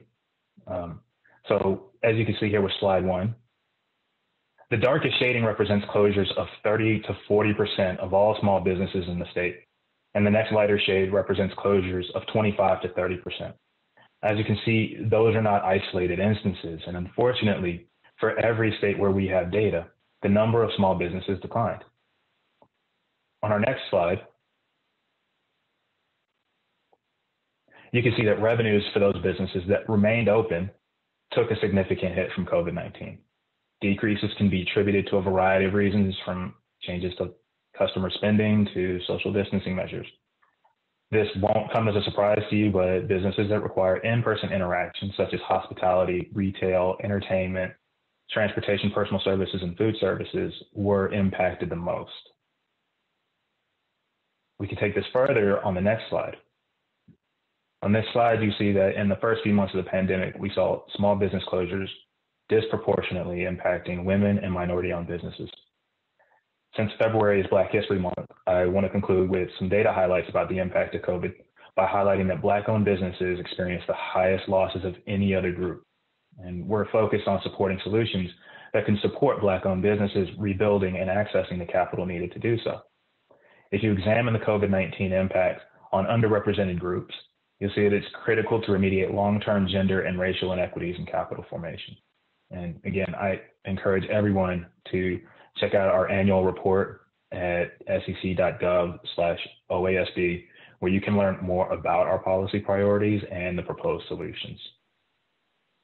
Thanks so much, Dean. It's, one of the reasons I was so excited for this panel is, it's a really interesting group of federal agencies that we're talking to today, anywhere from the Veterans Administration to small business to the Appalachian Regional Commission that obviously is working really in depth with communities. And so I would love to get from each of your perspective a quick summary of what you've seen from the work you're doing, from the communities and the businesses that you're working with or trying to serve in some way, and what is that true impact that you're seeing on the ground, and any thoughts or ideas about how we help to alleviate some of the pain that we're seeing on the ground.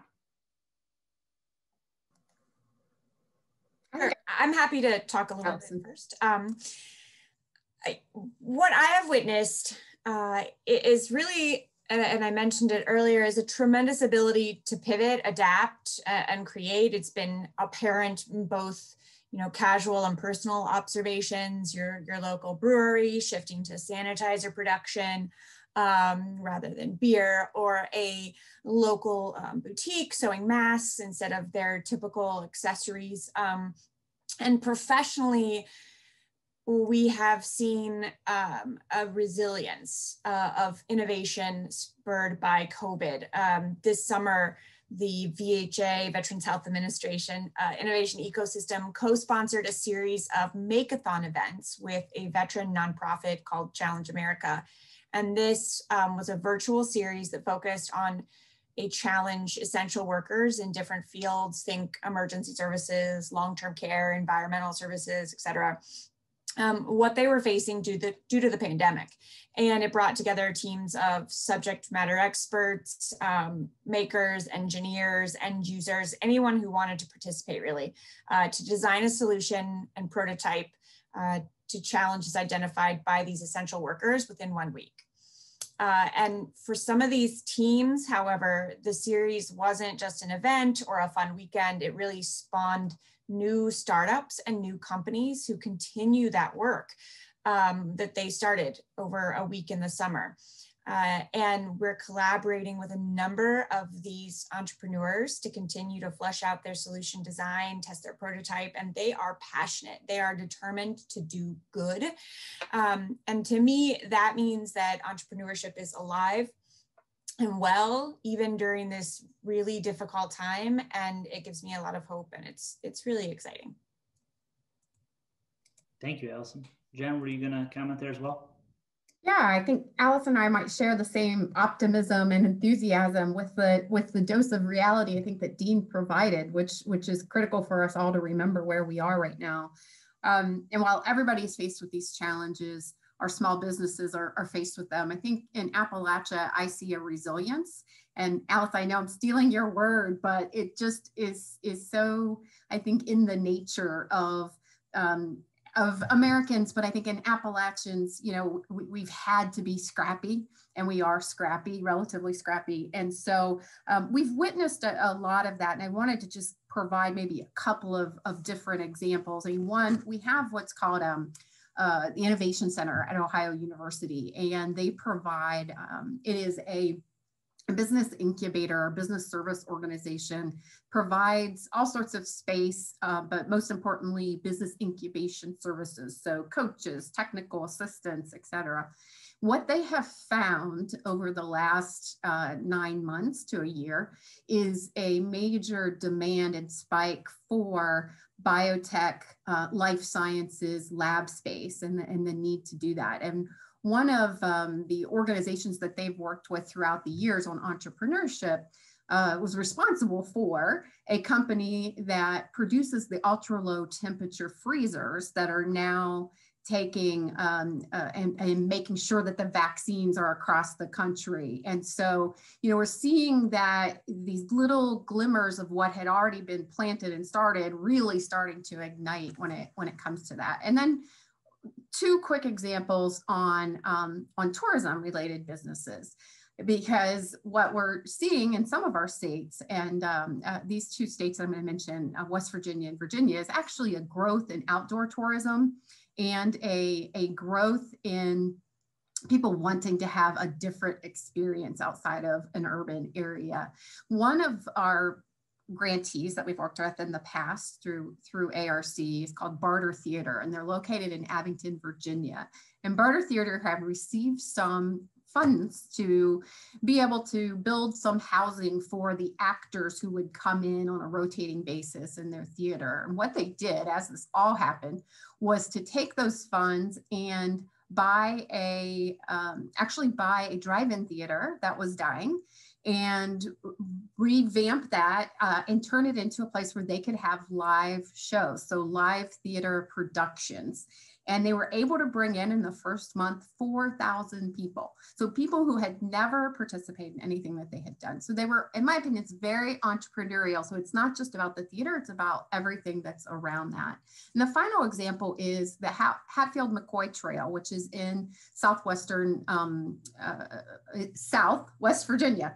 And that trail system, a 700-mile trail system for ATVs and other off-road vehicles, and actually a major tourism draw. They were shut down until May of last year, but in this, what they had was funding from ARC through another grantee to be able to fund new businesses launching around the trail system, new tourism related businesses. Well, what they found is they needed to save the ones that were there.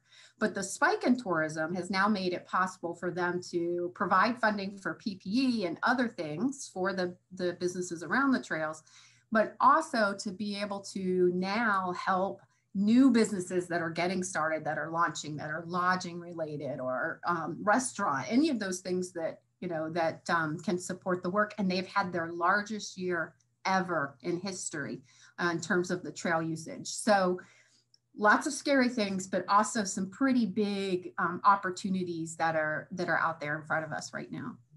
Thanks for sharing that, Jen. That's a fantastic, those are a couple of fantastic examples.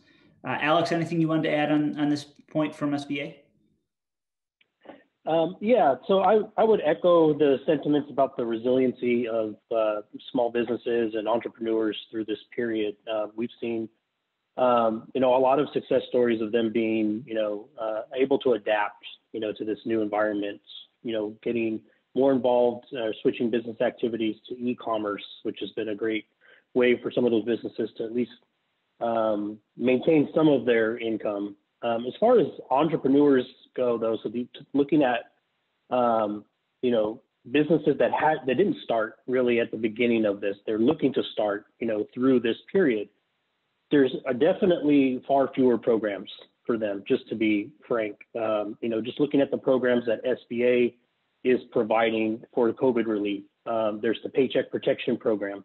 A business had to be in operation by February 15th in order to be eligible for that forgivable loan program. For the economic injury disaster loan, a business had to be in operation by January 31st of 2020. For the upcoming Shuttered Venue Operators Grant Program, business had to be in operation by February 29th, 2020 in order to be eligible for that. And then there's a number of other grant programs that are being looked at in the next round of COVID relief programs. But all of those include, dates that going back to early 2020 that the business had to be in operation. There's still the regular SBA programs that we provide out there for entrepreneurs that are looking to start a business. Those are what we call the guaranteed loan programs. So you go through a participating lender. If you're unable to get capital through a traditional banking program, and SBA will guarantee a portion of the loan in order to, for the bank to make that. But there's not anything special about those that wasn't there before. And right now, the appetite seems to be, there's definitely a need for more grant assistance, because opening a new business and having to take on debt right now at a time when revenue is being suppressed because of, all of the different things that are involved with the pandemic is a much higher risk for businesses. So, and then the other thing is SBA, where we are, definitely increasing our involvement is on the counseling services. So SBA has a network of 68 regional and district offices around the country. We also work really closely with our resource partners, which are small business development centers, SCORE business counselors, women's business centers, and veterans business outreach centers. All of those provide free counseling services to entrepreneurs looking to start a new business, and they can put them in touch with whatever programs might be available in their area. Because we've seen, there's not just federal assistance programs, but there's a lot of state and local programs that are, being administered. The funding might be federal, but they're being administered through state and local program offices. So it's a great starting point. We suggest is, getting in touch with those local business counseling services. Alex, you bring up a really great point, and one I think that is sometimes overlooked in these conversations, and that is it's really important, obviously, to help those existing businesses and make sure they stay in business, but also there are a lot of potential new businesses, and what resources, what opportunities, what policies are in place or could be put in place to try and help accelerate more new business formation as well. And so we'd love to open it up to any of the other panelists if they have additional thoughts on ways we not just help those that are currently in business, but also spur new business formation as well. I will continue to be the first one to talk. It's fine. I'm used to it. Allison, Emrine, I was always first in school. So, the entire VHA innovation ecosystem really encouraged and continues to encourage collaboration. So throughout COVID, it was really important for us to work with the best and brightest to maintain and improve our quality and access to care. There are 9 million veterans enrolled in the VA. There are over 1,200 medical healthcare facilities, and obviously COVID was quite a large issue for us to tackle. And we had a number of programs that really drove home some of the collaborations and the opportunities internally. But we have a new initiative that I also talked a little bit about in my intro that was an indirect result of COVID and is really for the external community and the external entrepreneurial and startup and healthcare community to come in and work with us. And it's called the Greenhouse Initiative. Because of innovation community events like the Makeathon or a hackathon, what we observed was a need in the entrepreneurial startup community for end users. So someone who is going to provide feedback on a burgeoning new piece of tech or product or et cetera. They really, there's a lot of effort that goes into user experience testing and early stage kind of discovery and finding out what the problem is, who the end user truly is, so that they can create and ideate on a solution.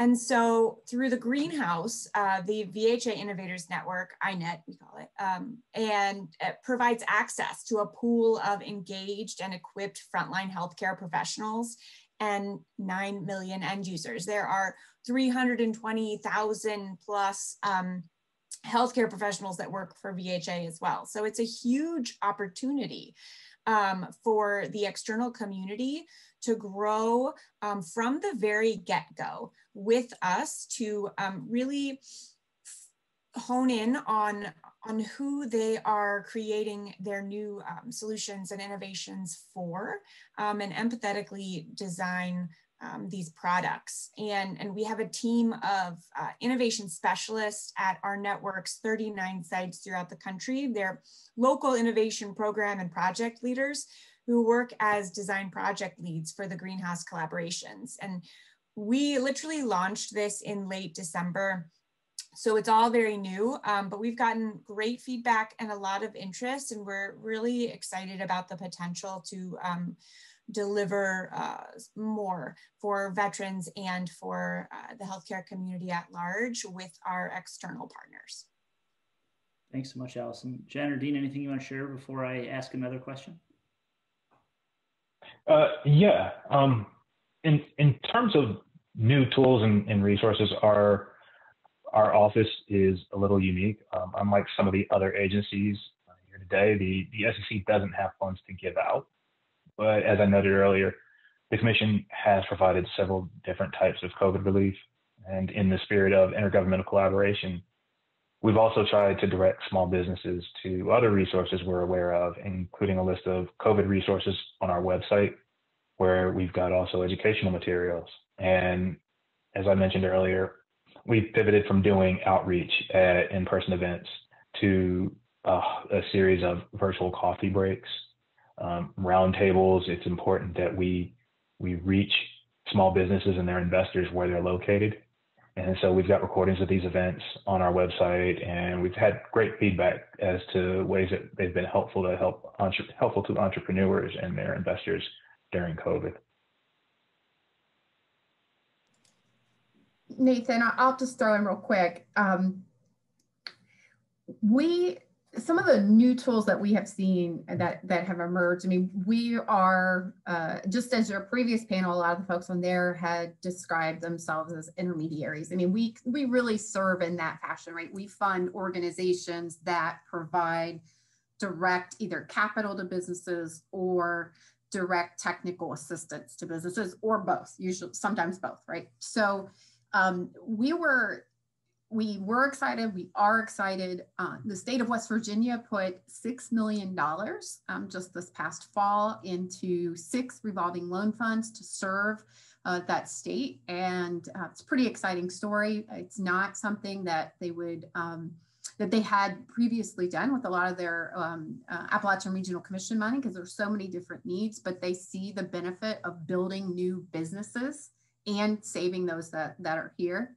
But what we see as our role is to really prime the pump with our grantees. So with the organizations that we already work with on a regular basis. So we have relationships with, for example, Rural Rise, which Nathan is one of the leaders of, an organization of all kinds of people who work on building out pieces of the ecosystem for entrepreneurs.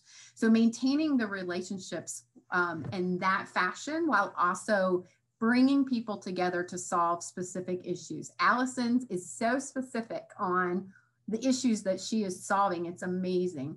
But in our region, we have people who are working on food systems. One of my colleagues, Maika Sanderson, has pulled together groups to have conversations at how are we doing that in COVID, right? She's done Facebook groups, she's done other things. And we anticipate as a set of new tools emerging around providing direct assistance or I guess matchmaking from the Appalachian Regional Commission to different organizations. And we convene so that people can learn from one another and most importantly, find opportunities to partner and collaborate. And the example I mentioned earlier about we have it's called the Power Grant that's available right now, up to $1.5 million.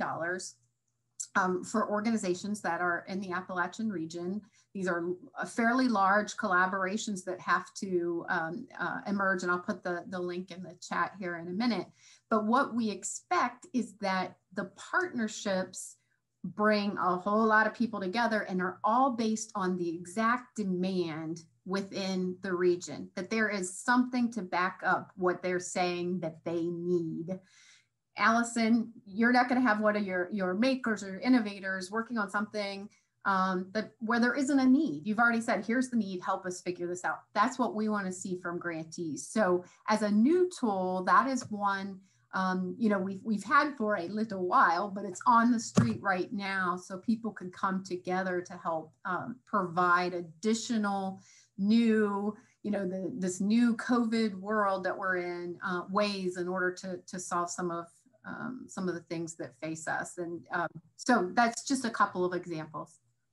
So Jen, I'm going to take something you just said and flip it back on you and maybe Alex really quickly. One of the questions that came in through the Q&A was around how do we think about helping travel, tourism, and hospitality sectors that don't qualify for things like PPP or the CARES Act. Any thoughts from your own experiences or any of your programs that might help those businesses that don't necessarily qualify specifically for CARES Act or PPP funding, but still obviously have an incredible need to both stay open, but also reinvigorate their communities? Sure. Alex, I can start real quick, and then if you want to cut me off, but the example that I mentioned from West Virginia, the Emergency Revolving Loan Fund, as an example, they're open and willing to help anyone that's in that state. But we have across the 13 states a whole network of community development finance institutions, et cetera, who are willing to step up and help travel and tourism businesses. They recognize the need. ARC just released a travel and tourism study that talked about what communities needed to be successful in that economic sector. So I encourage people to take a look at that. But definitely our cadre of grantees are the people that are out there that are doing the work for small businesses, with small businesses. They are willing to help anyone, but we do have funding. We do have people who are providing small business financing that can help those types of businesses that maybe a PPP or an EIDL loan or from the Small Business Administration, doesn't necessarily fit. Thanks, Jen. Alex, anything you want to add to that? Yeah, so a couple things. SBA's webpage, and I'll put it in the chat, sba.gov/coronavirus relief.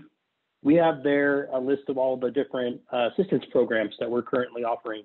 The question referenced the Paycheck Protection Program, or PPP, which they wouldn't be eligible for, which is probably one of the most popular programs because it starts off as a loan, but it's largely forgivable. There's also the Economic Injury Disaster Loan. It's not forgivable, but it provides emergency working capital. Right now, it provides up to 6 months of working capital, up to a maximum of $150,000. We do expect that there's going to be some changes made to that program in the near future. It was the last administration's policy, to have that cap of $150,000, and so now with a new team coming in, they may want to put their own stamp on that program within the limits of what they can do. So we may see some, increased eligibility as far as like the loan amount goes. Statutorily, that program can go up to $2 million. So we'll see what happens with that. But that would be an option. But again, it's a loan, it's not a grant. And then also on that page I mentioned, if they went down a little further, you'd see an option for other resources. So SBA has put together a list of other funding resources, not from SBA, but are available and searchable by zip code. And I think the program that Jen mentioned would be one that shows up in there. There's a lot of the revolving type programs that are in there that are source funding might come from like EDA or something like that, or maybe from HUD's Community Development Block Grant Program, where state and local jurisdictions have, repurposed the funds specifically to help economic development in their communities as a result of COVID. So I'll put a direct link to that searchable list also, but that's another good resource of, it's non-SBA programs, but it's, at this point, our recommendation to businesses and entrepreneurs are, search and apply to everything that you can, because it's rare that you're going to find, and this is just true in disaster recovery, as a whole. It's rare that you're going to find one program that's going to meet all of your needs.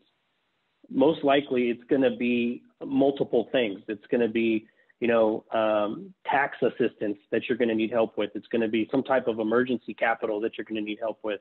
It's going to be some counseling to help you, change your business plan, going into the future here. There's a lot of different ways that you can need help. So definitely research and pursue as many of these programs as you can is our recommendation. Thanks so much, Alex.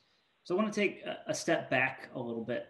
Obviously all of us have been impacted in different ways by COVID, but I would assume that each of your agencies has also been impacted in both the way that you operate, but also the way you think about funding programs or policy or other, avenues that are going to both assist small businesses themselves, but also better align resources and opportunities for those small businesses. And so we'd love to get your own perspective on how COVID has impacted your agency and the work that you do, but also how you think about assistance or policy that affects small businesses. I can take some of the load off of Allison if you don't want. I was just going to say, oh, good one. I'm sorry. As I mentioned earlier, COVID forced us to get creative and leverage technology in a better way. At the commission level, we're focused on, among a number of other things, maintaining the continuity of commission operations, monitoring market functions and system risks, providing prompt, targeted regulatory relief and guidance to issuers, investment advisors, and other parties that we regulate that have been affected by COVID-19, as well as maintaining our enforcement and investor protection efforts, particularly with regard to the protection of our market systems and the most vulnerable investors. At the office level, I've already talked about how we pivoted from physical to virtual and maintaining our engagement levels with the broader investor and small business entrepreneurial community. In terms of things that we're looking at going forward and trying to help with the recovery, one area of continued focus touches on the last slide that I showed. So we'll be focusing on underrepresented businesses and investors among a number of other areas. We often analogize our office to a small startup. Just as we've had to adopt new technology to reach small business owners and investors, we're very optimistic that technological adoptions and innovations will facilitate capital formation for businesses in rural areas and areas affected by natural disasters. As some of you may have seen, recent press reports describe the trends in early stage financing away from traditional coastal hubs like Silicon Valley in New York to areas like Austin, Salt Lake City, Chicago. And so as we see these trends, we see that the private markets are full of capital and that small businesses are receiving large checks. And if you look at the aggregate numbers for later rounds of financing, you'll see that the dollar value of deals increased in 2020. It was a banner year for venture capital. However, we also noticed that the number of deals decreased sharply in Q3. Taken together, we see that this reflects what we have heard about funds supporting existing companies in their portfolios. And then lastly, as we dig deeper into the data in our report, you can see two important areas of concern for underrepresented businesses and investors. First, emerging fund managers as well as smaller fund managers continue to decline in number. And this is significant because those managers tend not to be as concentrated on the coast where the mega funds are and are important sources of capital for earlier stage companies, particularly those companies with minority and women ownership and companies away from the coast.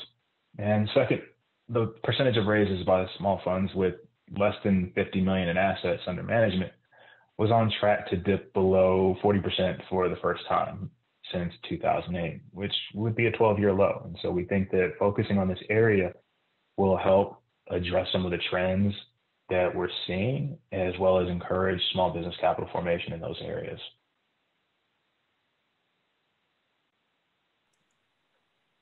So I can kind of give a little bit of insight into what SBA's experience was after COVID-19 started. So, we're a pretty small agency. A lot of times we find, businesses are not familiar with our programs unless they, it becomes a point where they, are being recommended to us through, their banker or some type of business counselor.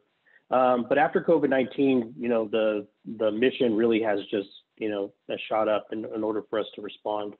And, even on the disaster side, we've responded to the largest disasters in the country's history, but we never had the statutory authority before to declare a pandemic. So this was actually sort of an unknown prior to COVID-19 as to whether or not we would have the authority to declare it, what kind of programs would we provide. So this has answered that for sure. And, the level of assistance that we've done, it's just incredible. I mentioned before the PPP program, it's over it's getting close to $650 billion now. The economic injury disaster loan is over $200 billion in loan assistance. We did $20 billion in what we call emergency idle advance grants. And then we already have approved, ready to start sending out another $15 billion for the Shuttered Venue Operators Grant Program that's going to be launching soon. And then another $20 billion for a targeted advance program. So, in all of the agency's history, we had only done about $67 billion in disaster assistance. So if you add up, in the agency's history since 1953, all of the hurricanes, earthquakes, tornadoes, flooding, major events, in total, we had done $67 billion in disaster loans for homeowners, renters, and businesses.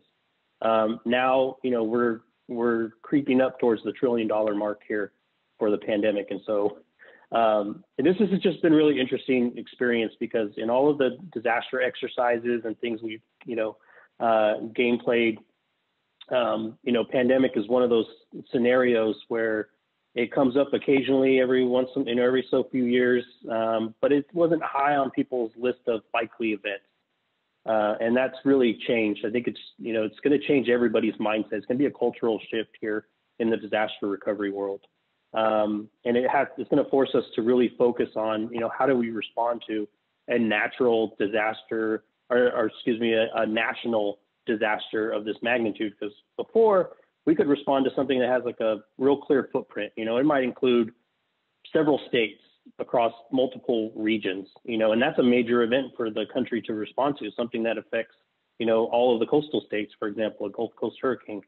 And then it might even be a difficult one if we had multiple disasters, like maybe wildfires in California going on at the same time. Now we're fighting it on both fronts. But with COVID-19, it was literally all 50 states, all U.S. territories, and the District of Columbia declared at the same time. And, this very small agency, SBA, is now, responding to inquiries and things and trying to help, not only just cover its normal mission of helping small businesses start, grow, and expand, but also this, really monumental task of helping those other businesses recover and, just maintain through this pandemic. So definitely a game changer event for the SBA for sure. Thanks for framing that, Alex. It's really helpful. Any other thoughts from Jen or Allison? I think, Alex, you all of the folks at the Small Business Administration, definitely, you all should be so proud of the work that you have put in. And we have a lot of organizations through the Appalachian Regional Commission that we fund who are saying they're helping people get PPP loans, or some of our community development finance institutions are actually, running some of the PPP dollars through. And so I think you have been resilient in your response to what is happening. And as a federal partner, I appreciate the partnership that you all have brought to the table and allowed organizations in Appalachia, for example, to really start getting the resources they need to make a big difference. So I just want to applaud your efforts. I'm probably taking Nathan's thunder there, but wanted to give you that shout out. No, but that's a great point, because it really has been about those partnerships. And I think going forward, those are going to be even more important. And I think the new administration and Congress has even signaled that they're going to focus on that as well. If you look at what's being proposed in this next COVID relief package, there's a part in there about community navigating pilot program. And that's really all about helping those state and local resources and providing them the funds that they need in order to connect those businesses and their communities with these assistance programs that are already available. When we look back at the experience for the Paycheck Protection Program, when we first launched, most of the funds went to businesses that had existing relationships with their banks, because it was easy for them to pick up the phone and go through that program. But think about all of those small businesses out there in these vulnerable communities and hard hit communities that didn't have those kinds of existing relationships. They had a much harder time. And so what they did was they reset and required that the first dollars would be targeted towards small dollar loans rather than the big ones. And then they had much greater diversity in how the funds were distributed. So they need to, do more approaches like that, but it takes some thoughtful, planning when you launch those kinds of programs. But I think we're on the right path now. And Alex, I'll tell you why I brought it up real quick, and to bring it back around. When the pandemic started, we worked closely with Appalachian Community Capital, one of our grantees that's done a lot throughout our region with the community development finance institutions. And what Appalachian Regional Commission did was take $3.75 million, small when you start talking about your dollars, Alex, but something that could be impactful for the organizations who are now being asked to help navigate all of these entrepreneurs. They're very complicated. It's complicated for all of us to understand, but all of the complicated resources that are out there, and thank God there are all the resources that we have, but it still takes some navigation. And so we were able to help 31 different revolving loan funds and CDFIs be able to stabilize their operations and be able to help more entrepreneurs navigate different resources that are out there, and for them to be able to be a little more flexible with their borrowers and what they could do. So we're all kind of getting there together, Alex, for sure. But I think it's been a great partnership.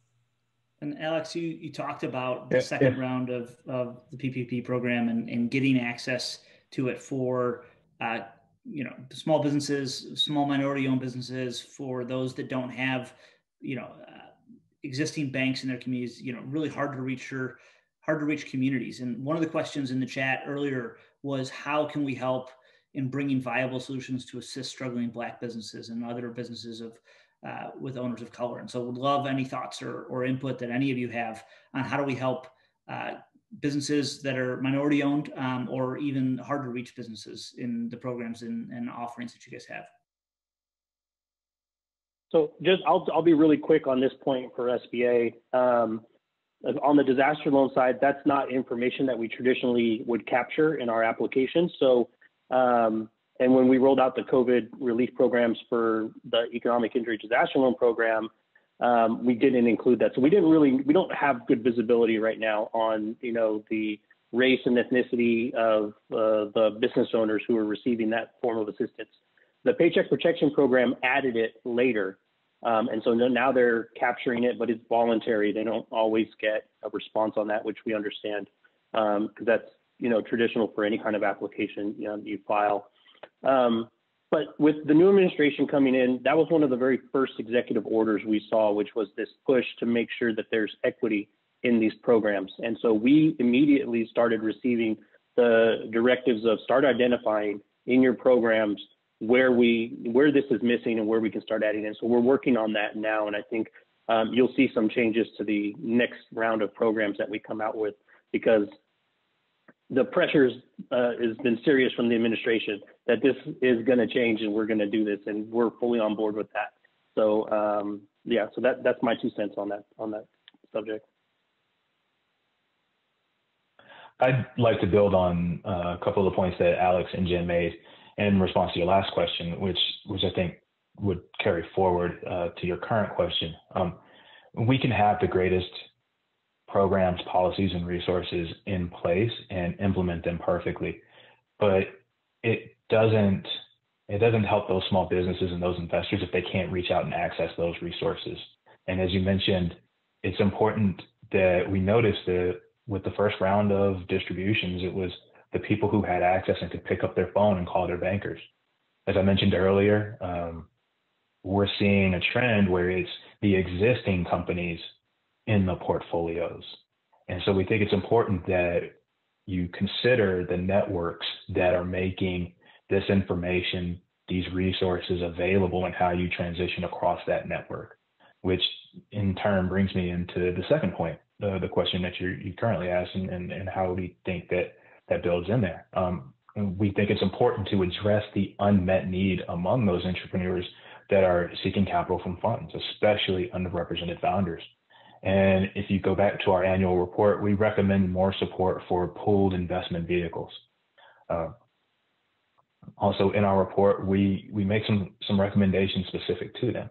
We encourage Congress and the Commission to explore initiatives to increase diversity among the investment decision makers, to help shift away from historic trends that negatively impact underrepresented founders. And this goes to breaking the cycle that pattern matching engenders. In addition to pattern matching, there's the concept of local vesting. We encourage exploring ways to promote the formation of smaller regional funds to facilitate growth of sustainable regional ecosystems through local vesting programs like ARC, programs and managers and incubators that are handling that shift from the coast to places like Austin or Chicago. And these firms are going to be more likely to invest in underrepresented founders in their located areas, which happen to be away from the coast. We've seen trends that show the distances, as the distances increase between an incubator or a fund manager and a small business, you're less likely to invest. And so it's important that you bring that investing within the community. And so ultimately, we think that companies that get angel funding are going to be the companies that go on to raise the capital needed to grow and scale. And those companies who are able to access the funding needed to reach the mature later stages, and as the SEC eventually go public, we think it's important that the diversity of public company leadership and the types of companies in the public market do not just start the day they go public. And we think it's important that access to capital and diversity starts at earlier stages, when that angel funding and that seed capital is needed.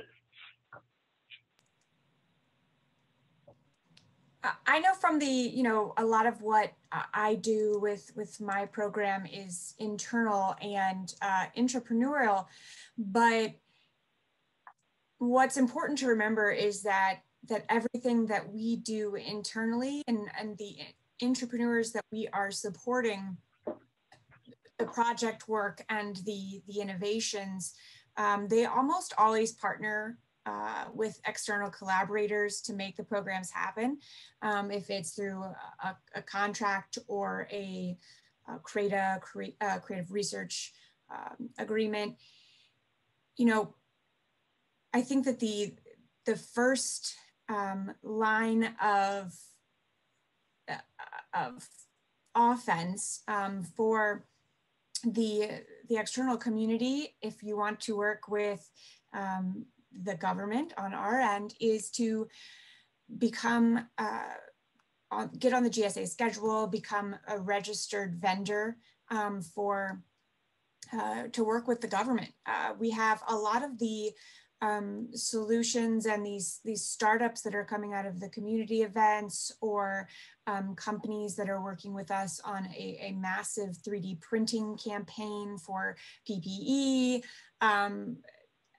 hundreds of initiatives that we're supporting internally that do touch the external world. What they tend to run into once they try to make things happen is being vendorized to work with us. So that would be like the easiest step first. We very much support and small, disabled, veteran-owned and minority-owned businesses. So you know, finding out how to do that and getting all those ducks in a row is going to make that transition easier. We are always, you know, throughout the VA, not just in innovation, we are always collaborating. Wonderful. Well, thank you all very much for your time today. It's been great to be a part of this conversation, to hear about the great work that each of your agencies are doing, and obviously the impact it's having on communities. So I want to thank everyone for their participation and the opportunity to be a part of this great conversation. So Joe, I will hand it back to you. Great, Nathan, thank you for doing such a great job facilitating. I want to go ahead and thank each of our panelists. You know, we have so many questions, and probably more questions that we can get to than we can get to today. We're so appreciative of your time and your energy. We know there's been a lot that's been placed on your shoulders in order to go ahead and help you know, us all get through this last year. So we are really appreciative of you joining us and sharing your wisdom with us today. I want to go ahead and just thank all of those who participated today as participants listening to us, and remind people that next year, National Entrepreneurship Week will be falling on February 12th through the 19th, pointing out that it is also during Valentine's Day. So we're going to go ahead and show our love and our support next year in amazing ways, maybe send chocolates to all of the entrepreneurs or something like that. I also want to go ahead and just point out that starting in about 3 minutes, we have a Twitter chat, Twitter storm, a social media storm that's going to be taking place. So we'd like for everybody who's listening to really sort of engage in conversations and go back and forth to really show the folks across the country in support of entrepreneurship. I don't know if Amber's on, if there's anything else that Amber, you want to go ahead and provide, but if not, I want to just go ahead and reiterate our thanks for your participation on National Entrepreneurship Week. Amber, anything else you want to go ahead and share? No, I think that covers it. Thank you, Nathan, and thank you to everyone that was able to join us for the duration of this program. It's been really powerful to hear all the agencies talk about collaboration. So we appreciate you tremendously. And we look forward to continuing to collaborate throughout the course of the year to figure out ways to get more information out to as many people as possible. So thank you all for joining us today and sharing your wisdom. We really appreciate it. Now on to Social Media Storm. Woohoo! Thank you, everybody. Bye-bye. Thank you.